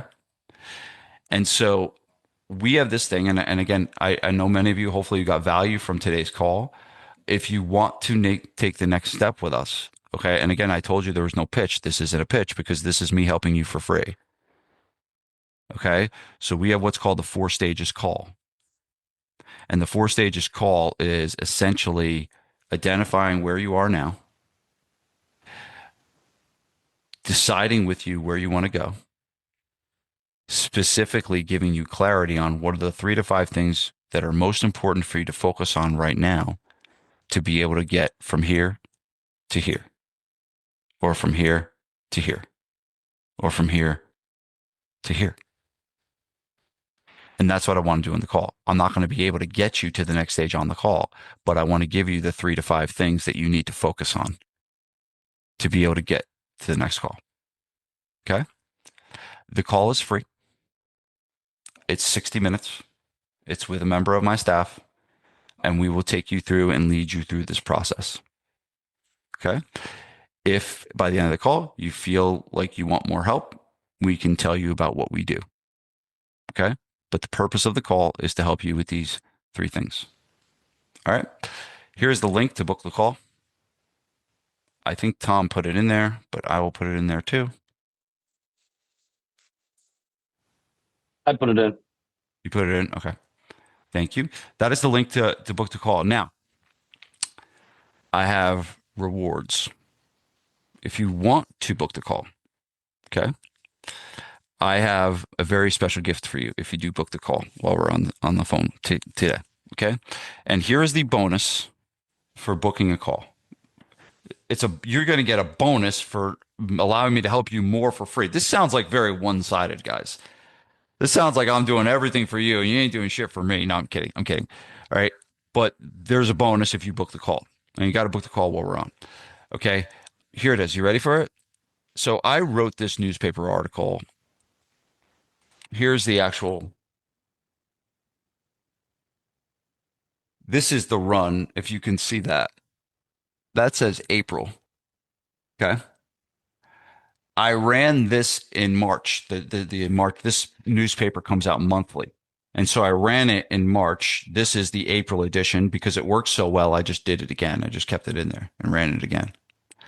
Okay. And basically what I did is I sat down and I was like, all right, if I'm going to take out and pay all this money for a full page newspaper ad, one, I got to make sure it works. Okay. So I put my marketing hat on and I used all the principles that I taught you guys today. And I was like, what needs to happen for someone to get this newspaper in the mail, for someone to read the article, for someone to scan a QR code, for someone to put their name and email in an opt-in form, for someone to contact us, for someone to show up to a consultation, and then for someone to pay $500 for a membership? Seems like a tall order. What does this need to say to be able to have this happen? Okay. Well, I will tell you this has already generated 11 trial memberships, and two of the 11 have already converted. Okay, from this newspaper ad. All right, so it's like it's still going. Like I'll be able to use this ad for a really, really long time. And so what I did was I said like, all right, what are the principles of this newspaper that worked? What are the things that I did in this article that actually worked? Okay. And what I did is I created a tool that you guys will be able to use to be able to write like this. Okay. And understand this. And here's a good example of marketing message, right? So this is the last paragraph of the article. That's this one right here. But this is the last paragraph. I'm going to read it to you. Adults over 40 face a perfect storm of demands that make fitness more critical and more challenging than ever before.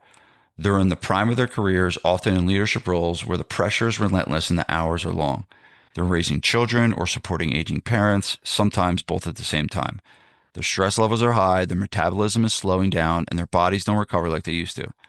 Yet this is precisely when they need their health to be in energy most, to perform at work, to be present for their families, to enjoy the success they've worked so hard to build, and to avoid the chronic diseases that affected their parents. The cruel irony is that when fitness matters most, it's also when finding time for it feels nearly impossible. That's why adults over 40 don't need another generic membership. They need expert guidance designed specifically for your unique challenges, their busy schedules, and their refusal to accept that their best years are behind them. Okay. So what am I talking about there? I'm talking about them. I'm talking about the problems that they've got. And I'm talking about what is the bridge? What's the solution that's going to help them get there? Right? That's the kind of thing we want to be able to write. That's the kind of marketing we want to be able to do. Okay. Now I'm going to show you how you can do this too without being me. Okay. So here it is. From this article, I went to my friend Claude and I created this. I know many of you are not going to do newspaper ads, and that's fine. But I know every one of you are probably sending emails. Okay. So I created, based on the principles of this newspaper ad, what's called the testimonial email builder. Okay. I'm going to show you how it works very quickly. It takes about 2 minutes to do. But what you're going to do is if you book the call today, I'm going to give you access to this testimonial builder. Okay. You ready? Here it is. So what we're doing is envision a story of one of your customers. Actually, Kevin, can you unmute yourself and tell me the name of one of your customers? Deborah. Okay, so I'm just going to put Deb. All right, so what you're doing is as you're going through this, I want you to make believe and put into your mind one of your customers that you're going to write a story about. Okay, one of your customers that you're going to write a story about. All right, so let me put this next. Here's the question. How old are they and what stage of life? And I'm going to put working mom and dad. What city do they live in? I'm going to put your city. I'll just put Berkeley Heights. How would you have described them before joining? Let's call always tired. What were their specific physical complaints before starting? Let's call it low energy and fatigue. How did they feel about themselves? I'm going to put feel like they lost themselves. What have they tried before coming to you and why did it fail? I'll put big box gym and I'll put personal training elsewhere. What made them finally walk through the door? I love this one, an upcoming event. What were they afraid of when they first got started? Let's call it not being fit enough to start, which there's always people say that all the time. What surprised them most about your gym or program? And let's call it how quickly they saw results. How did they train? Small group personal training. Did community coaches play a role? Yep. Coaches noticed when they missed a session. Accountability. What specific physical changes? Let's put eliminated chronic pain, improve energy. Was there a specific moment when they realized how far they'd come? Let's call it a special event. How is their life different now? More energy. I feel better 60 than I did 50. All right. So you basically put a quote in of like something one of your clients said, like in the test, you could pull from their testimonial or Google review that. What you're going to scan, we'll just put GFP. All right. Describe who you serve in one sentence. Adults 40 to 65. Free trial. I'll just put 14-day trial.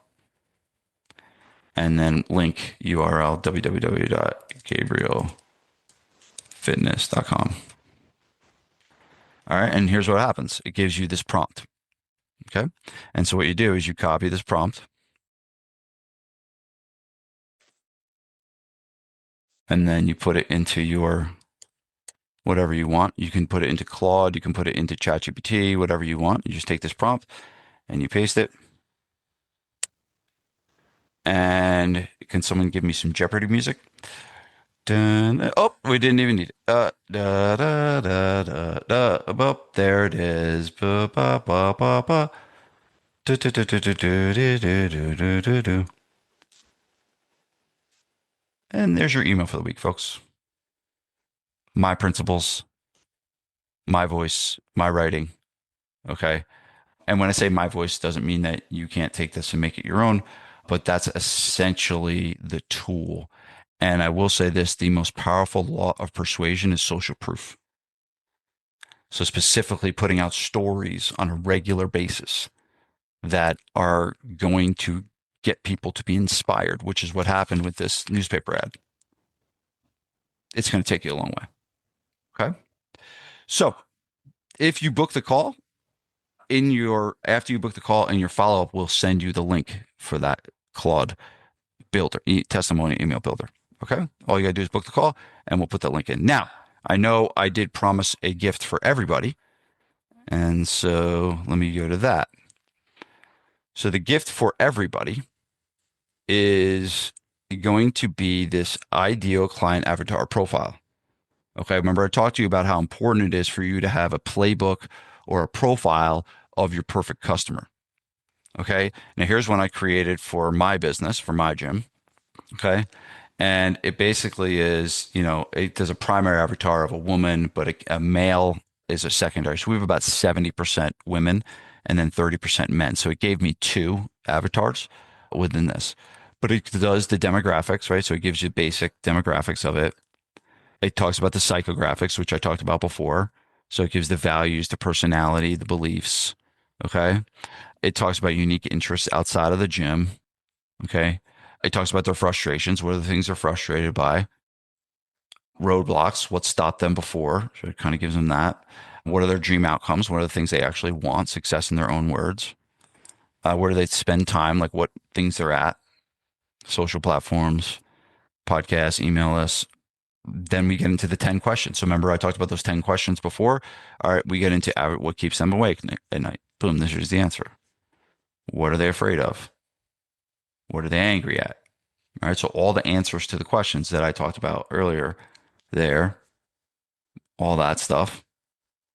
And then current situation, it gives a cool story of their day. So, what's a typical day in the life of your market, which is really powerful. And then, yeah, it's a whole different deep dive report of your market. Okay.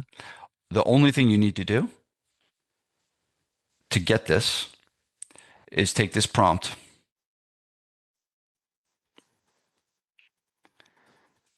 Here's the prompt. Now it's long. Oop. Is you take this prompt and you put it into your ChatGPT or whatever you want, and it will spit out that. Now, the way it does it is, but for your specific market, is right here. So the prompt says, before you build this profile, ask me 5 to 7 questions in multiple choice form to help give you all the context you need about my ideal. So you're going to have to answer some questions about your market. But when you answer those questions, and then it'll spit you out a report that looks just like this. My gift for you today for showing up. Okay. I believe that link to get this is in the chat.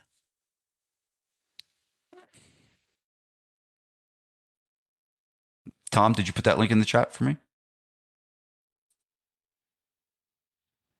Sorry, wrong one. Give me a second. Too many links, man. You got 500 links here. Yep. So put that link in the chat so they can get the avatar. Everyone on this call I should got get you. it, whether they book a call or not. You don't have to book a call to get this. This is for showing up today. You get the email testimonial builder if you book the call, but everyone that showed up gets this. Here's what I'm going to do. I'm going to take 2 minutes and I'm going to give you some 2 minutes of thinking time to go and think about what question you want to ask me. Okay. Because I'm going to stay on for some Q&A. Okay. So give me 2 minutes. While I'm gone, I want you to think about what questions you have, and then I'll stay on as long as we need to for Q&A. All right. Vince, you good with me though? I'm gonna run Yep. upstairs. Yep. You're good. I will be right back. Don't go anywhere. This is Q&A. This is where we can, get a lot of cool stuff.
Okay.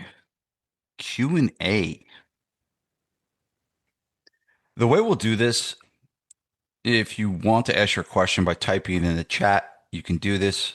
I prefer for you to unmute because this is, we are like at 50% still on the call at after 90 minutes.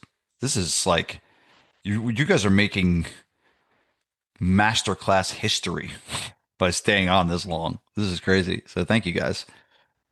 So yeah, so I'll answer the question if you type it into the chat, but also would prefer you to unmute and ask the question so I can maybe ask a question back to you. You don't have to ask a question, but it's very helpful if you do. Usually it takes one courageous person to do it, to get the ball rolling. Oh, we got Craig. There you go, brother. Very good. Okay, I'll start with the usual first time. I'll listen to a lot of your podcasts, so I feel like very familiar. You've been on a lot of road trips with me, Vince. Very cool. Physically, your voice in the car.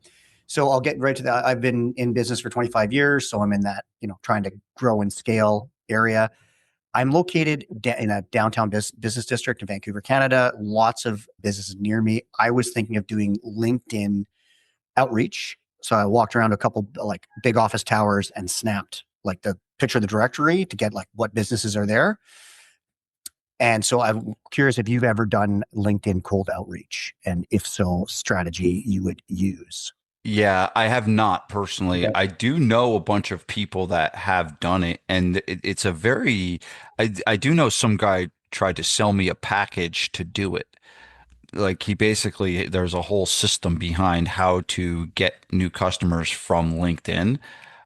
Personally, I wouldn't be able to tell you, Okay. okay, on how to do it. But I do know there are probably people that do this that you could get a system very easily from.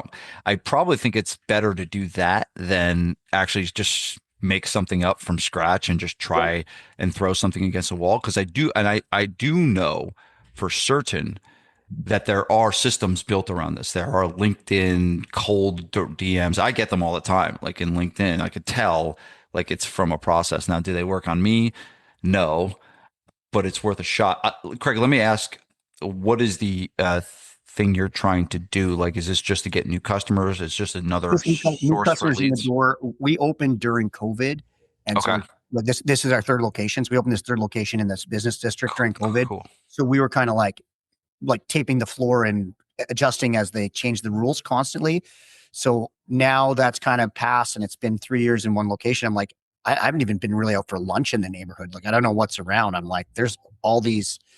Just in a small research in the three towers I went into, I got a list of 2,500 people that probably make enough to afford working out. Yeah, yeah, So, what do I yeah. do with this list? That's cold, ice cold. Like, they don't know me. They didn't know Right. that my gym opened during COVID. So where do you go with that? Yeah. So yeah, the answer to your question, full disclosure, the answer to your LinkedIn specific question, I'm not sure. But what I would do is find someone that does specialize in that. I will add some things about what I think you could do Sure. from a Yeah. cold standpoint, if you don't mind. Yeah. Yeah. Go for it. Yeah. I think one of the things that, so I looked around in my gym and I was like, man, there's a lot of lawyers that train here.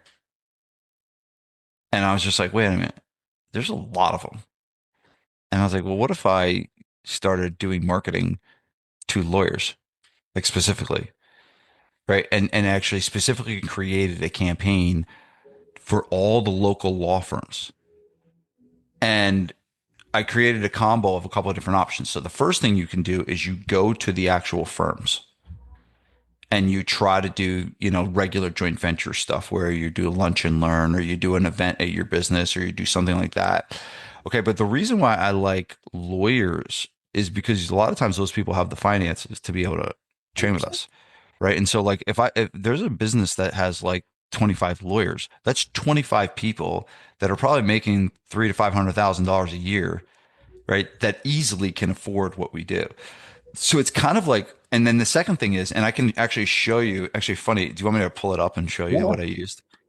I was going to say that's the basic. I was going to try and offer a free lunch and learn kind of thing, like on the cold, Yeah. like, and then follow up with anyone I connect with, like drop off a smoothie or something for them. And then that's like a conversation point. It's like, Yeah. oh, like, here's a smoothie from next door. All right, so I'll pull this up. I always like to hold on. This is a funny one. And this is just an example. Like, I don't think you need to do lawyers, but like, I'm just thinking, like, find the market that you're helping a lot of, and then go direct to them, right? Versus going big blanket, because LinkedIn, it's like everybody, right? Versus let's get almost narrower and say, all right, lawyers, financial advisors, and like people that we know can afford what we do, and then go to them. So here's the the letter. I hope this email finds you well. My name is Vince Gabriel. I'm the owner of Gabriel Fitness Berkeley Heights. We're a private by appointment personal training facility that helps adults lose weight. So basically, elevator pitch, right? My facility is 9 minutes from your office. I'm sending this letter because I was recently looking around at my clients at my gym and realized that we had a lot, surprisingly odd and large amount number of lawyers that train with us. So basically, it's like people like us do things like them. This is Seth Godin line, right? It's like, well, you're a lawyer, and I got lots of people that are lawyers like you that are doing this with me. I'm not sure why, since I've never done any direct marketing to lawyers, but I found it pretty interesting. Anyway, since I figured that lawyers typically work long hours, spend a lot of time sitting, reading, and writing, I may not have a ton of time for. I think that's the typo. If you're a workout buff, please accept my apologies in advance. I went a little deeper and started talking to some of them, other lawyers, and why they train with us. And here's what some of them said. Please don't take this as some type of infomercial or something like that. These quotes are pulled from direct conversations, and these are all true. Okay. And what I did was I got testimonials from the lawyers. I got like, why do you train here? Why do you like training here? And I basically put the quotes in for that. And those are the quotes. And you mailed this. This was direct mail? No, email. Email. Yeah, How did you email. get their email list? Like their I would emails? go right to, so if you go to like a local law firm, there's two options. Okay. The first option is you go to the gatekeeper and you get the gatekeeper to send it for you, or you can go on their Scrape email. their Yeah. email. You basically scrape, because a lot of times it ends in the same one. It's like first name, first initial, and a lot of this is public information. They can just send it. But that's what we did. Just cold reach out. And then the was the call to action was just basically a reply if you want to chat. Right. That's awesome. But something like that is like, do you want me to give that to you? Yeah, that'd be fantastic. Yeah. Yeah. What's your email? That's Craig at precisionathletics.ca. Precision athletics, all one word, .ca. Awesome. There you go, brother. You got it, man. Hopefully, stuff. use a variation of that, but it's like, hopefully that's something like that. But I think that's kind of like the angle maybe to go is like, if you're going to do cold stuff, like go cold, but like go find a niche that's like, all right, I'm already working with these people. I'm already doing stuff like this. I got testimonials that can back it up by people that I'm working with. So I'd maybe go that route, but try the LinkedIn thing and see how it works. Let me know how it works too. Yeah, I will. I'll report back. Yeah. I don't know if it's a great strategy if you're in a rural area or, right? Like, like you can, I walked to the places to get these list of companies. It was easy. Like I was going to the bank anyway. So figured I'd way They're back. close. They're close. Yeah, Yeah. for sure. Cool. Awesome, man. Thanks. Good luck. Yeah. I appreciate it. Cool. Lindsay, do you have a question or are you just checking your email?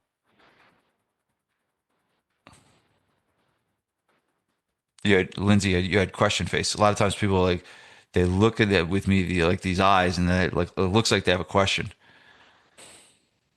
I do have Awesome. kind of a question. What's up? I was just kind of looking at our numbers as far as like where our referrals are coming in on. A lot of them are honestly just coming through like Google, and I would assume maybe like ChatGPT or something like that. Yep. So just thinking of like expanding and doing more of that. I'm not the owner, so the owner obviously manages like Google Ads and stuff, but is there anything that you recommend to kind of tap into utilizing that more? I know like ChatGPT is kind of going to become the new Google, and how we can put ourselves in a better place for that too. Yes. Yeah. So there's a lot to unpack here. And next Tuesday, I have a private thing I'm doing with a girl who's an expert, if you can call her that, in AEO. And so what you're talking about is something called answer engine optimization. Okay. And so SEO is how do we tweak our presence on Google, right, to get a better ranking? So if someone types into Google gym near me, we come up more often, right? Now, a lot of times it's the pay to play, right? If you pay for SEO, a lot of times it's like, all right, I'm going to pay all this money. And then for years, like in my community, Lifetime Fitness, who's a big gym, they were number one for gyms in my area in Berkeley Heights. We're in the exact same town, right? But answer engine optimization is different. Answer engine optimization is what are the things that you optimize for so that when somebody types into ChatGPT or Claude, what's the best gym for personal training? It's not a pay to play situation anymore. It's an authority play. It's they are picking the way it's working is they are picking the biggest authority that would possibly be the best recommendation. Whereas Google, it's based on who pays. This is based on authority. Okay. And so there's a lot of things that need to be in place for this to happen. I mean, we're like, I could really go down the rabbit hole with you, but I'll give you a couple things. One, Google reviews. The cool thing is a lot of the same principles. I talked about GR Hoff from Gym Member Machine, right? A lot of the same principles. If you have really good SEO, a lot of the same principles will apply to AEO. So if you're doing a really good job in SEO, a lot of the same principles will apply. There are some differentiators. Okay. But the first thing is you have to get good with Google reviews. Okay. If you got one Google review a week for the next 52 weeks, you'll have 52 more Google reviews.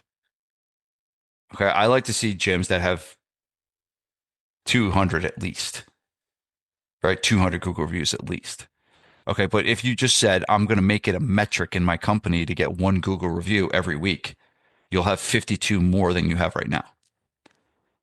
Okay, and that's a really powerful thing. Now, the other thing is what do the Google reviews say?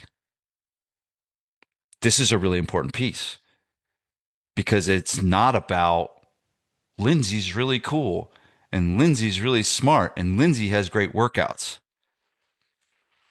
What they're looking for is the transformation. Before One Fitness, I was here. Now I am here. That is what you want. Now, what you need to start doing is guiding your people to write you good Google reviews, teaching and educating your clients on how to give you good Google. If you look at my brochure, so I have a brochure for my mastermind group, and if you look at my brochure, all of the testimonials follow the same process because I train them how to do it. It all started with before SPF, I was here. Now, after SPF, I am here. It basically has some form of that, right? Because I realized that what people are looking for is what they did work. Did it help? Not how nice Vince is, not how Vince is like an uncle to me. Like that couldn't be anything like that's useless, right? But I was here. Now I'm here. Giancarlo, one of my clients, I was doing $8,000 a month, and now I'm doing $160,000 a month. It's a pretty powerful testimonial. Okay. You are going to want to do awards are good. Awards are helpful. Like if you get award best voted best gym, legit awards. YouTube content is very powerful in that. It's recognizing YouTube content. So there's things to do to be that, but understanding how it works is something called share of voice. Okay, share of voice. So it's not like if I type in, where's your business located? We're in Minneapolis, Minnesota. Oh, Minnesota. Okay, cool. Oh, it's funny. Quick funny story. I last night my kids are doing the capitals right now, and so my wife and I was like, let's try it, and we sat down and my wife and I, we sat down and we filled out a blank map and tried to get all 50 states and all 50 capitals. I ended up getting an 89 out of 100, but I messed Minnesota for some reason. I messed up Minnesota and Wisconsin. So I'm sorry. I messed up Minnesota for you. I think that's a pretty typical mistake. Yeah, is it? Okay. So, but let's just say someone types into, ChatGPT, what's the best? Where was I going with this? What was I actually going to say? I lost my train of thought. I got distracted by my thing. You might not even know. Share of voice. Share a voice. Thank you. You're the best, Melissa. So share a voice. So I could type in best gym in Minnesota, or it's probably not going to be Minnesota. It's probably going to be like your community, right? And I could type that into ChatGPT, and 10 minutes later, I could type it into ChatGPT and get a different answer. In Google, it doesn't work like that. If I type best gym, in New Jersey or best gym in Berkeley Heights into Google, and 10 minutes later I do it, you're going to get the exact same answer. This doesn't work that way.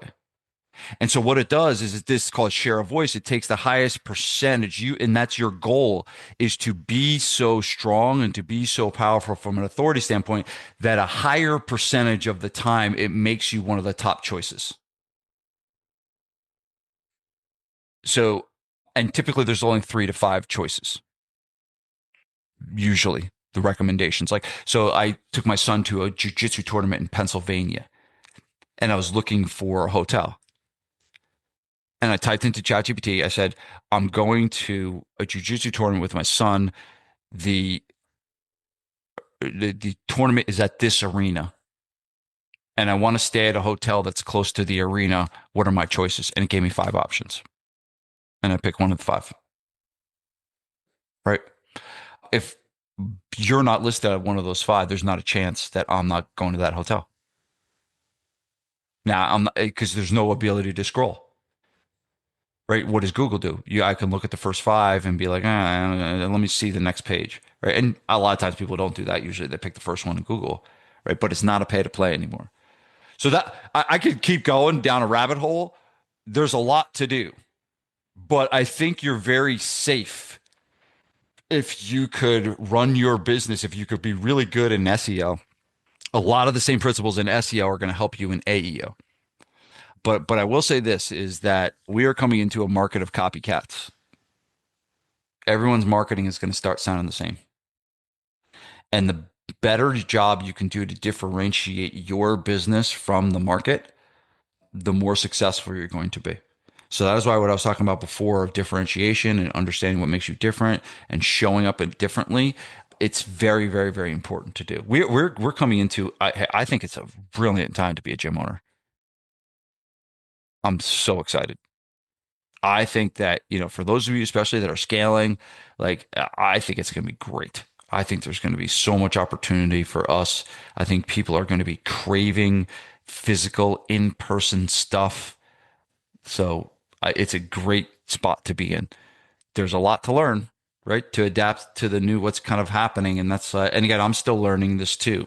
This is all stuff that I've learned, as of recent, because it's like, the book on AEO was written 2 months ago. There's a book out. There is a book out, but it was written 2 months ago. And it basically, the book I read on it, it basically says, by the time you get this book, everything in this book is probably going to be irrelevant. That's the problem. And that's how fast all this stuff is moving.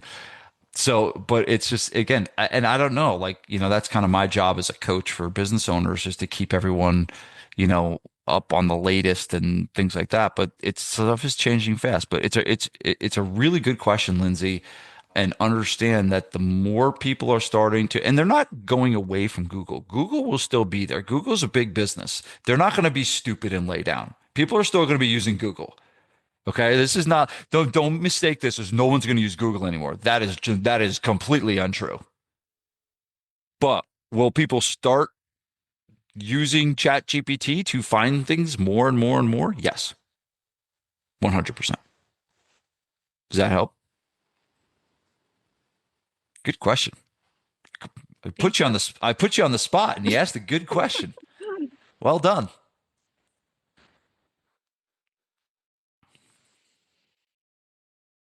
All right. Coach, I have a question, sir. Who's this? This is Paxton. Oh, what's up, Pax? Hi. Well, I'm opening my first brick and mortar location here, and I'm trying to decide how to split my marketing budget between specifically Meta and Google, especially for a heavy first 3 months of payments. How do you recommend I budget that between Meta and Google? Are you doing it yourself? Yes. Do you know what you're doing? No, but I have confidence that I will one day. I'm gonna tell you, like, it's if you don't know what you're doing and you're learning on the fly, it's very hard for me to because when you're opening a facility, and Jarrett and Brian, you guys will see this when you guys open your facility. You got one shot to open this thing with a whole bunch of people. Yeah. And you want to take advantage of that. You only get one shot to do it. And you're only the new kid on the block for so long.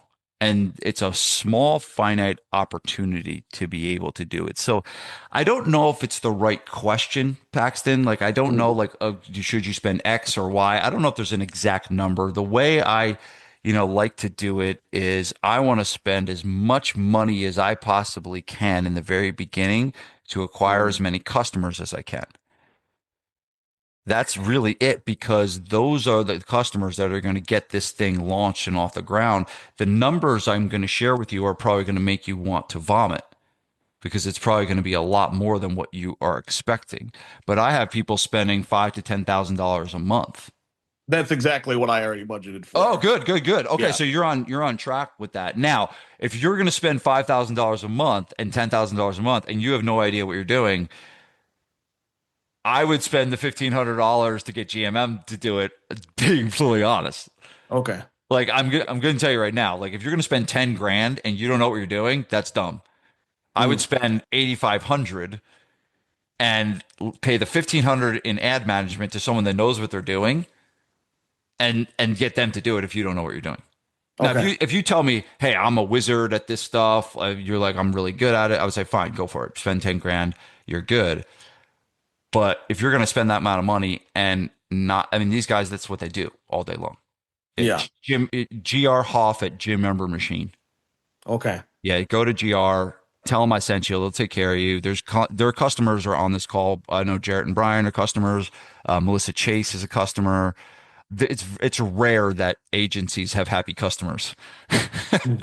It's rare, but you have him on here. And he's a really good businessman. He does a great job. He runs a good company. And if you're opening your gym, I would 100% go with them. Okay.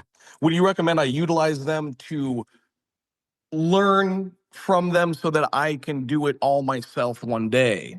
Or do you would you recommend that I just keep myself a little bit more free time and keep offloading? That's your preference. Like, I have never run my own ads, Okay. and I never will. But that's me. Like, I'm not going to do it. There's a lot of guys that I work with that eventually learn how to do it themselves. I think it depends on you, and it ends up coming down to return on your time. It's like, if your time is better spent on going out and building relationships with joint ventures in your community versus sitting down and tinkering with a Facebook ad, you're probably better off with that community-based relationship. So it totally depends. I would, but for your pre-sale, like, you don't want to mess up a pre-sale. And you want people that know what they're doing running those ads for you, not you trying to figure it out on the fly. You got one crack at it. Get it right. Okay. Thank you, Coach. You got it, brother. Good job. Good luck to you. Thank you. Cool. Hey, Vince. Yes, sir. Running my Facebook lead form. I don't know if you saw that in the chat or not. No, what is it? So we brought in like 31 leads. Okay. And they filled out the form, which is just name, email, and phone number. Yep. But almost every single one that I've contacted said they didn't opt in. They have no idea who we are. That kind of thing. Yeah, you're using a lead form. Yeah. Yeah. I mean, usually if that's the We're case, like $35 a day. So does it matter? Like $50 a day, $75 a day? no, I mean, it may be time to test a landing page. It may be time to test. So that's what we switched to. We switched to a landing page after the lead, from a lead form, because we were getting out of this, like, this person doesn't speak English. This person said they didn't opt in. And I didn't want my guy that runs my gym to be like doing this volume chase of Right. people. And so what we did is we just paid more money for less leads, and we get less leads, but they're way more qualified because they filled out a landing page. Okay. Okay. So here's the thing. At the end of the day, what you're going to have to do is you're going to have to test, right? You're going to have to test different things and try different things. That's what marketing is. It's a test. But that's another way to go about it. But I don't know if, like, I don't think the problem's going to be different if you spent $50 or $75 a day. I think the problem still exists. And just know, like I talked about this yesterday on our call, I love GR and I love Facebook ads. I use Facebook ads. I use Facebook ads to get you guys on this call. I used Facebook ads for my gym. Facebook ads are great, but there's a very, very small percentage of new customers that are going to come from Facebook ads. It's just the way it works. Like I told you, when I did this newspaper, I don't remember exactly how many consults we got, but of every person that booked a consult, guess what the show rate was? 100%. 100% of the people that booked a consultation from this newspaper showed up. Wow. Different media. What did Yeah. they do? Well, they read a full page newspaper ad. Of course they're qualified. What did they have to do to opt in for you? Accidentally click something. Yeah. You understand the difference. Yep. I'm not saying Facebook is bad. I'm not saying it's wrong. I think in Paxton's case, 100% go all in on that. But it can't be the only thing. And what you also have to do is manage your expectations of it, and know that there's only going to be likely a very small percentage of the leads that you get are going to become customers. And you should use that as a finger on your marketing glove, right? As you learned from me. But if we're relying solely on that, it gets tougher. It's sexy to do it, right? It's like, because we want to, like, all right, if I just market on Facebook, that box is checked and I'm good and I can go run my business. I got to know I have leads and generate in the background. But you're probably going to be unhappy if that's the only thing that you're actually doing. So unfortunately, we got to do some other stuff. Okay. Cool. Cool. Thanks. You got it, buddy. Good to see you, man. You too. All righty. Still here. I like to grind you guys down. I don't like, I'll grind you guys down. I'll keep going. Hey Vince, Andrew Zach here. I had a quick question for you. What's up, brother? How you doing? Hey, I'm good. How about you? Good. Appreciate the information, man. You got it, A lot brother. of good Yeah, of stuff. course. Yeah, cool. So I am in my first month of opening. So I just launched. Congrats. I have a lot of leads. I only have a Facebook ad running. And in my first month, I have about 600 leads from it. But my issue is I struggle with getting people in the door from that. And you kind of touched on it with Kevin a minute ago. My issue, because yeah, it seems to be like they're not all qualified leads. So I guess my question is it just a numbers game? Do I just keep calling these people daily, hundreds of calls to get the right people in the door? Or do you have a system in place that would help me find actual qualified leads so I'm not like wasting my time hours every day? Okay. Ready for this? There's a study done by the Data Handling Inquiry Service, okay, that basically looked at the behavior of when people opt in to buy something, to get more information about something. Okay. And the Data Handling Inquiry Service, it looks at every industry across, multiple different industries. It's like this massive, millions and millions and millions of leads, right? And they basically came to the conclusion that when someone requests more information for something, eventually 50% will buy and 50% will not buy. Okay. So just bookmark that and say 50%. Now, that is not 50% buy your business. 50% of the people buy the thing that they're looking for. Okay. So just don't take that too literally. Okay. Yeah. Out of the 50% that buy, 15% buy in the first 100 days, Okay.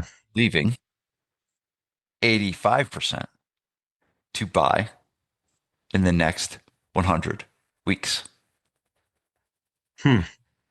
Okay. So what does that do? That begs the question for 100%. You are correct. You need some long-term follow-up. The expectation of all those leads buying, 300 of them aren't going to buy anyway. Right. And only 15% of the 300 are going to buy in the first 100 days. Right. And again, I'm taking a study done. Like, don't take this so literally, but it just like gets you to understand. It's like, okay, a little people are going to buy in the beginning and a lot of people are going to buy over time. I said that in one of the things. The fortune is in the follow-up. The fortune is in the follow-up. So 100%, yes, you need to continue to follow up these leads. Now, are there things that best practices that we could have done to get some of those people in the door? Right. For sure. Right. Yeah.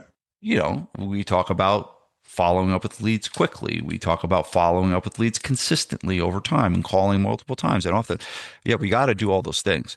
But 100%, should there be in place some type of an email? That's why I like that testimonial email, because that testimonial email is a beautiful thing to send once a week. And then all of a sudden, if all these people that downloaded your or that opted in for your thing, they start seeing stories of people every week having success. Eventually they're going to come around, and one of those emails they're probably going to respond to. So do you send the same email once a week, or do you change it up, different people, different Oh yeah, testimonials? oh yeah, no, it's a different person. Okay. I mean, that's what's Okay. cool about the builder is like I just put a different person in there Okay. and it creates a different story. And you can just literally take a Google review and use one of your Google reviews and take the information from the Google review and put it in and make the story. Okay. But yeah, so I think that you're probably you shouldn't expect to have 300 customers from 600 leads. Yeah, It's I not. know. And Yeah. I really need to pump the brakes, and because I'm like ready to my goal is like 250 members in the first year. I'm already at like 70. So, I mean, What kind of gym is it? A membership gym or is it? yep. So it's 24/7 boot camp and 24/7 cardio and bodybuilding. Are you going to add personal training? I do have personal training as well. Yep. How many customers of personal training do you have? I only have one so far. And what are you doing to get them? Asking if they're interested when they come in for a gym tour and then pitching it to them. If I were you, and it's funny because I'm about to create a new product, and my new product is this. I don't know when I'm going to do it, but I'm going to do it.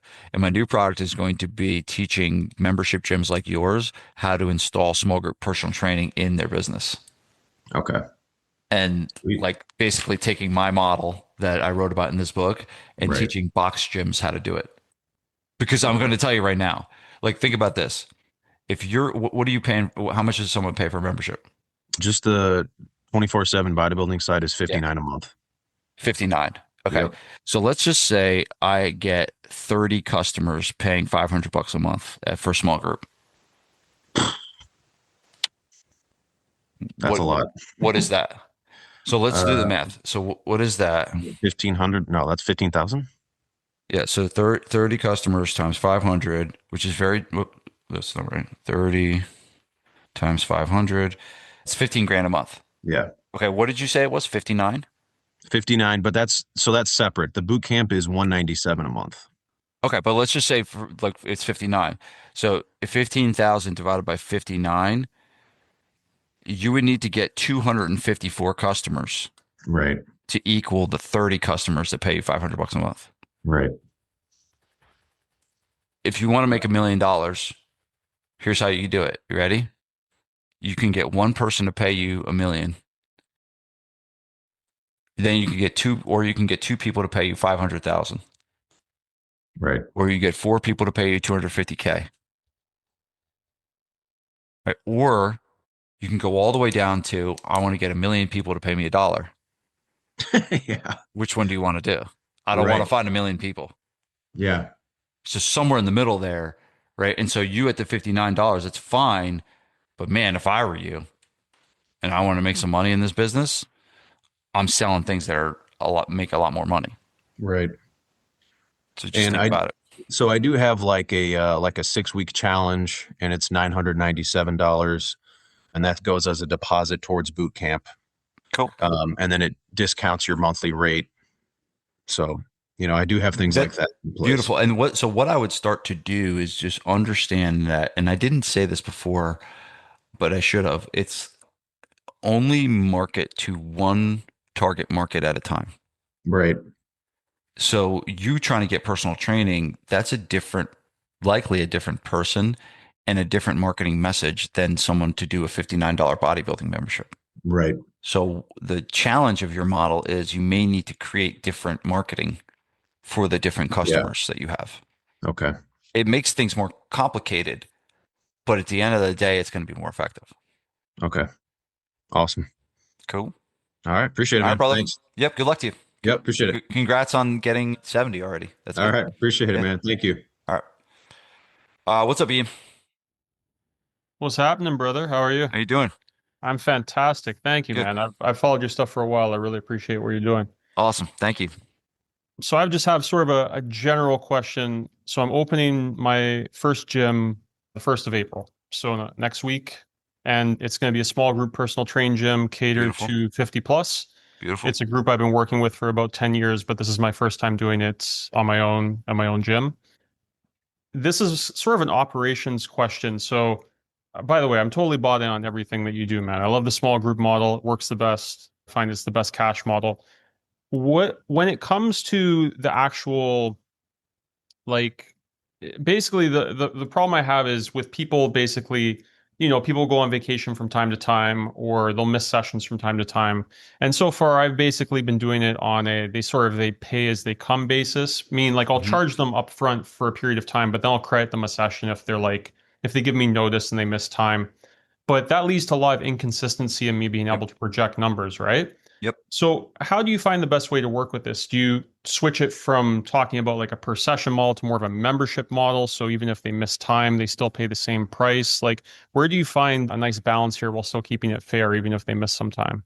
Yeah, membership model is the way I would recommend to go. And the cool thing is that you are switching to your own facility. And when you change like situations and circumstances, people are kind of understanding when things change like that, right? Like I'm moving to this new location. This is how we're going to do things moving forward. And I found people are very usually okay with like, all right, he's got his own space. This is how we're going to do it going forward. So I would 100% do a monthly membership where they pay X amount of dollars for X amount of sessions per month and do it like that. If they end up missing a session here and there, they can make it up the week before, they can make it up the week after. If someone is going to miss an entire month, they can put their membership on freeze and pause it. You could do that as well. But yeah, I think that, missing one session here and there, you just tell them that they make it up. And ideally what you do is you get some kind of a scheduling app software that allows them to cancel their sessions themselves and do that on their own. Like when we switched to that, it was a game changer, right? It was like really helpful to, for them, like, oh, I can't come at 6, so I'm going to switch out of my 6, and I'm going to come at the 8. Or I can't come this week, so I'm going to come 4 times next week. And they can do that without having to call us to be able to kind of like change it. You know what I'm saying? So yes, I would have a good software. Have you picked your software yet? I've been using JNAP for a while. I come from a clinical background. Yeah, it's probably not, it's not known as much in the gym world. I come from more of a clinical background first. So it's used a lot with physiotherapists, chiropractors, massage therapists. Yeah. So whatever, hopefully they can, if you're running small group, that it can comply to that system. Hopefully it does. It does. Yeah. So perfect. And then hopefully they can, do it themselves and schedule themselves. But like when they sign up with you, they sign a membership agreement, and that membership agreement gets them X amount of sessions per month. And then, you kind of, monitor that and track attendance. You track that, all those things that are so important to do to make sure people are staying on track. But yeah, I think a membership model is the way to go. I would follow, just to give you some guidance on pricing, I like to follow what's called a good, better, best price model, where it's essentially gives them 3 options.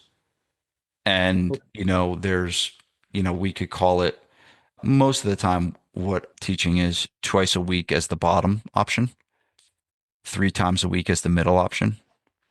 Ideally, we're driving them to the middle option. And what we do is we sandwich it.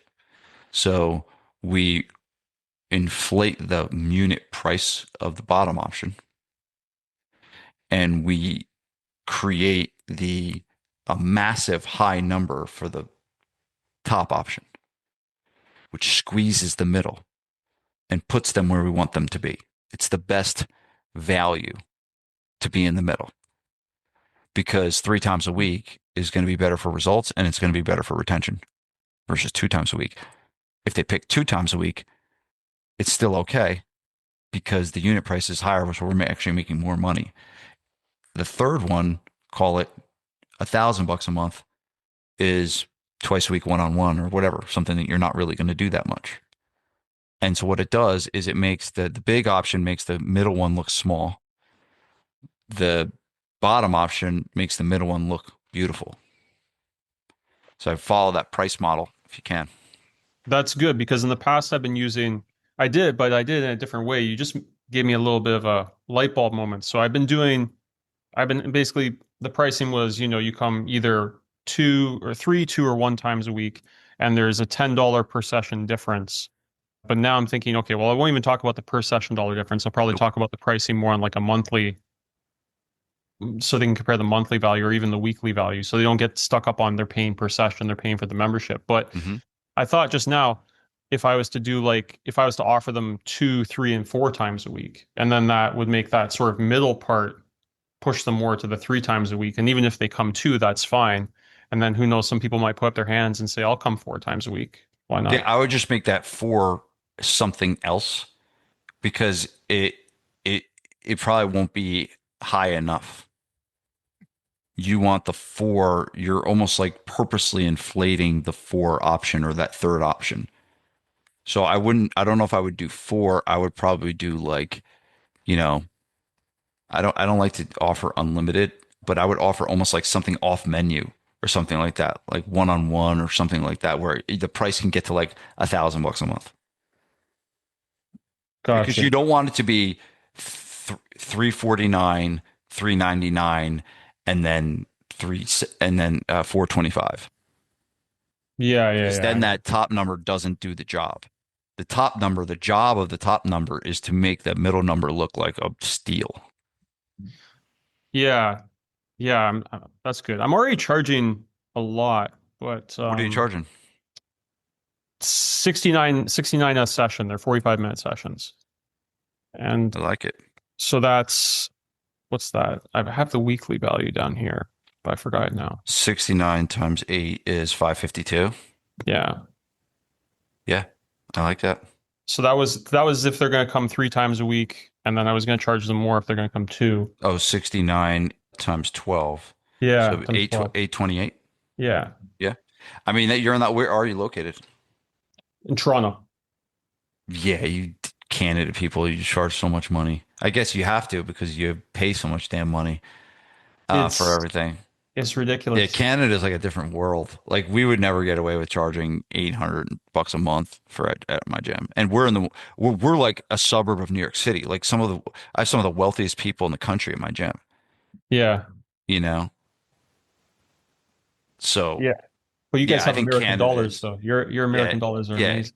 Yeah, Canada's a different and low taxes too. Yeah, different low taxes. Have you ever been to New Jersey? Low I taxes. know. Well, so it's My funny you ass. say that. I'll show you my property tax bill, and you tell me if Well, that's low. yeah. I'm sure I heard another Canadian on here before from out west, so I'm sure us Canadians will rally together and complain and commiserate about. I don't know. our I terrible think tax I would put my property taxes up against yours. I think in New Jersey property taxes. Holy shit. But it is funny though, because a lot of the content comes out of America, right? Because there's just more of you guys. So I hear about the numbers you guys charge, and you always talk about, charging more value. I'm like, I'm already charging more, but I would need to charge even more. So just to give you like a comparison. So like for an hour of training here, probably good middle ground would be about $120 an hour for one-on-one training, and then upwards of like 150 or even a little bit more if you're in sort of a little bit of a higher end gym setting. But yeah, for the 45 minutes semi-private, you bring the price point down by about half, and Yeah. then No, it's beautiful. Yeah, it's a great model. It's a really good model. I think you're going to do really well with it. I mean, if you're getting 6 people in a group paying $69, and if you have an average usage of 5 people, because that's you want to track the usage, yeah, that's like a really important metric to track. It's like what is the average number of people that we have in a session? I mean, if you can get $70 a person, 5 people, you're making 350 an hour, and you can do. Is your facility big enough to do 2 at a time? no. So No, so just I'm one. I'm terrified That's of fine. this. That's fine. So I I got a don't. really small facility to Yeah, start. that's fine. Yeah, But it's yeah, better for scale too. Like it's easier to replicate a smaller location than it is a bigger one for sure. yeah, we got Oh really yeah, low overhead to start, which I'm really happy yeah, with. And yeah, but yeah. if once it gets up and running, I'm all about expanding and doing more. Nice man. That's Yeah, cool. That's cool. awesome, man. I think you do great. Good luck to you. Thanks a lot, man. Appreciate it. Cool. All right, guys. Any other questions? It is now 2:19. Don't you guys have lives and businesses? I guess yeah. Brian and Jarrett just chilling. I like it. Learning. All right, guys. Well, this is fun. Hopefully got something out of it. And you're there. I'm off to Costa Rica, but guess what? You'll still get emails from me. Even though I'll be in Costa Rica, you'll still get emails from me every day. Do you have time for one more question? Yeah, what's up, brother? Yep. So I have the Go High Level account, and let's say I have 10,000 people on our email list. Yep. How do you, because everyone's like, well, you don't want to send it to 10,000 people at once. You want to send it to like 1,000 or 1,500. How do you do that? Like, how do you segment that? Do you just pick 1,500 emails out of a hat? The answer, I don't know. Because I'll be honest with you, I've sent an email a day for the last decade. Okay. I've never sent one email in my life. What? So I write the emails in a Word doc and I send them off to the minions, and the minions send the emails for me. I focus on what I'm good at, and what's good is writing the emails, which matters most. So I don't have an answer to your question. I do know that is the right mindset, though. That is you don't want it to all of a sudden, if you've not been mailing at all and just start mailing everybody at once, you do need to warm them up. The challenge is I don't have the mechanics of Go High Level and the knowledge of that. You know who does is Leo. So do you know, Brian? Because I don't know. Do you know? Yeah, go ahead. So a couple things you could do, Kevin, is one, segment your list. So just have them parsed out and then just send to those specific segments individually. Or before you send it, there is an option to do like a drip mode. So you can do the drip mode where it's sending X amount every so often. Okay. So if you're going to send the same thing and you want to send it to everybody, just do that drip mode. Okay. Just parse it out how you need to. Yeah. Craig said the same thing. You can do the same with text as well. Okay. Thanks. Yeah, so I know that's what we do. I just don't physically do it. So that's thank you, Brian. Awesome. Yeah, you'll see it right before you go to send it. There'll be an option down there. Okay. Cool. Good stuff. Yeah, I might need to contact Leo and see if I can jump on a call with him. Yeah. He's Thanks, man. You got it, brother. Good to see you. Tanya, looks like you're still here. You were one of the first people on and you're one of the last people on. I like that. You're all in. Good job, Tanya. All right. Oh, Craig, it's funny. You're a, I didn't realize you don't look like a Go High Level guru to me, but I guess you are. I hit send now to the list of 10,000, like he said, and got banned. And had no reason okay. Yeah, so you got, I've been you in email. Now you hit schedule, and then when you hit schedule, it's going to give you all the options if you want to do a drip campaign or and you can. It also Go High Level will let you send to like people who interacted with in the last 30 days or so you can send it to the keenest people first or the least keen people first, depending what your offer is. If it's like a reactivation offer, you might send it to the oldest on the list first. All those options are there. But I just do like 50 per 20 minutes or something like that, so it doesn't get flagged as spam, and you can send it. Scheduled to send during office hours or whatever you like, and then it'll just keep going in office hours until it's gone through your 10,000. So, but don't hit send now because you get banned. You go to go high level email jail. Email jail. I've been And in email jail I couldn't too. get out. Yeah. I just had to start a new account. I couldn't figure out how to get out. Yep. There you go. Good stuff. Thanks, Craig. You learn Thanks, by Brian. doing and making mistakes. Yeah, right. Yeah. All right, everybody. Appreciate y'all. Thank you for coming, and I'll see you on the next one. See you guys. Thanks, Vince. Enjoy your trip. Thanks, All man. right, thanks. See you.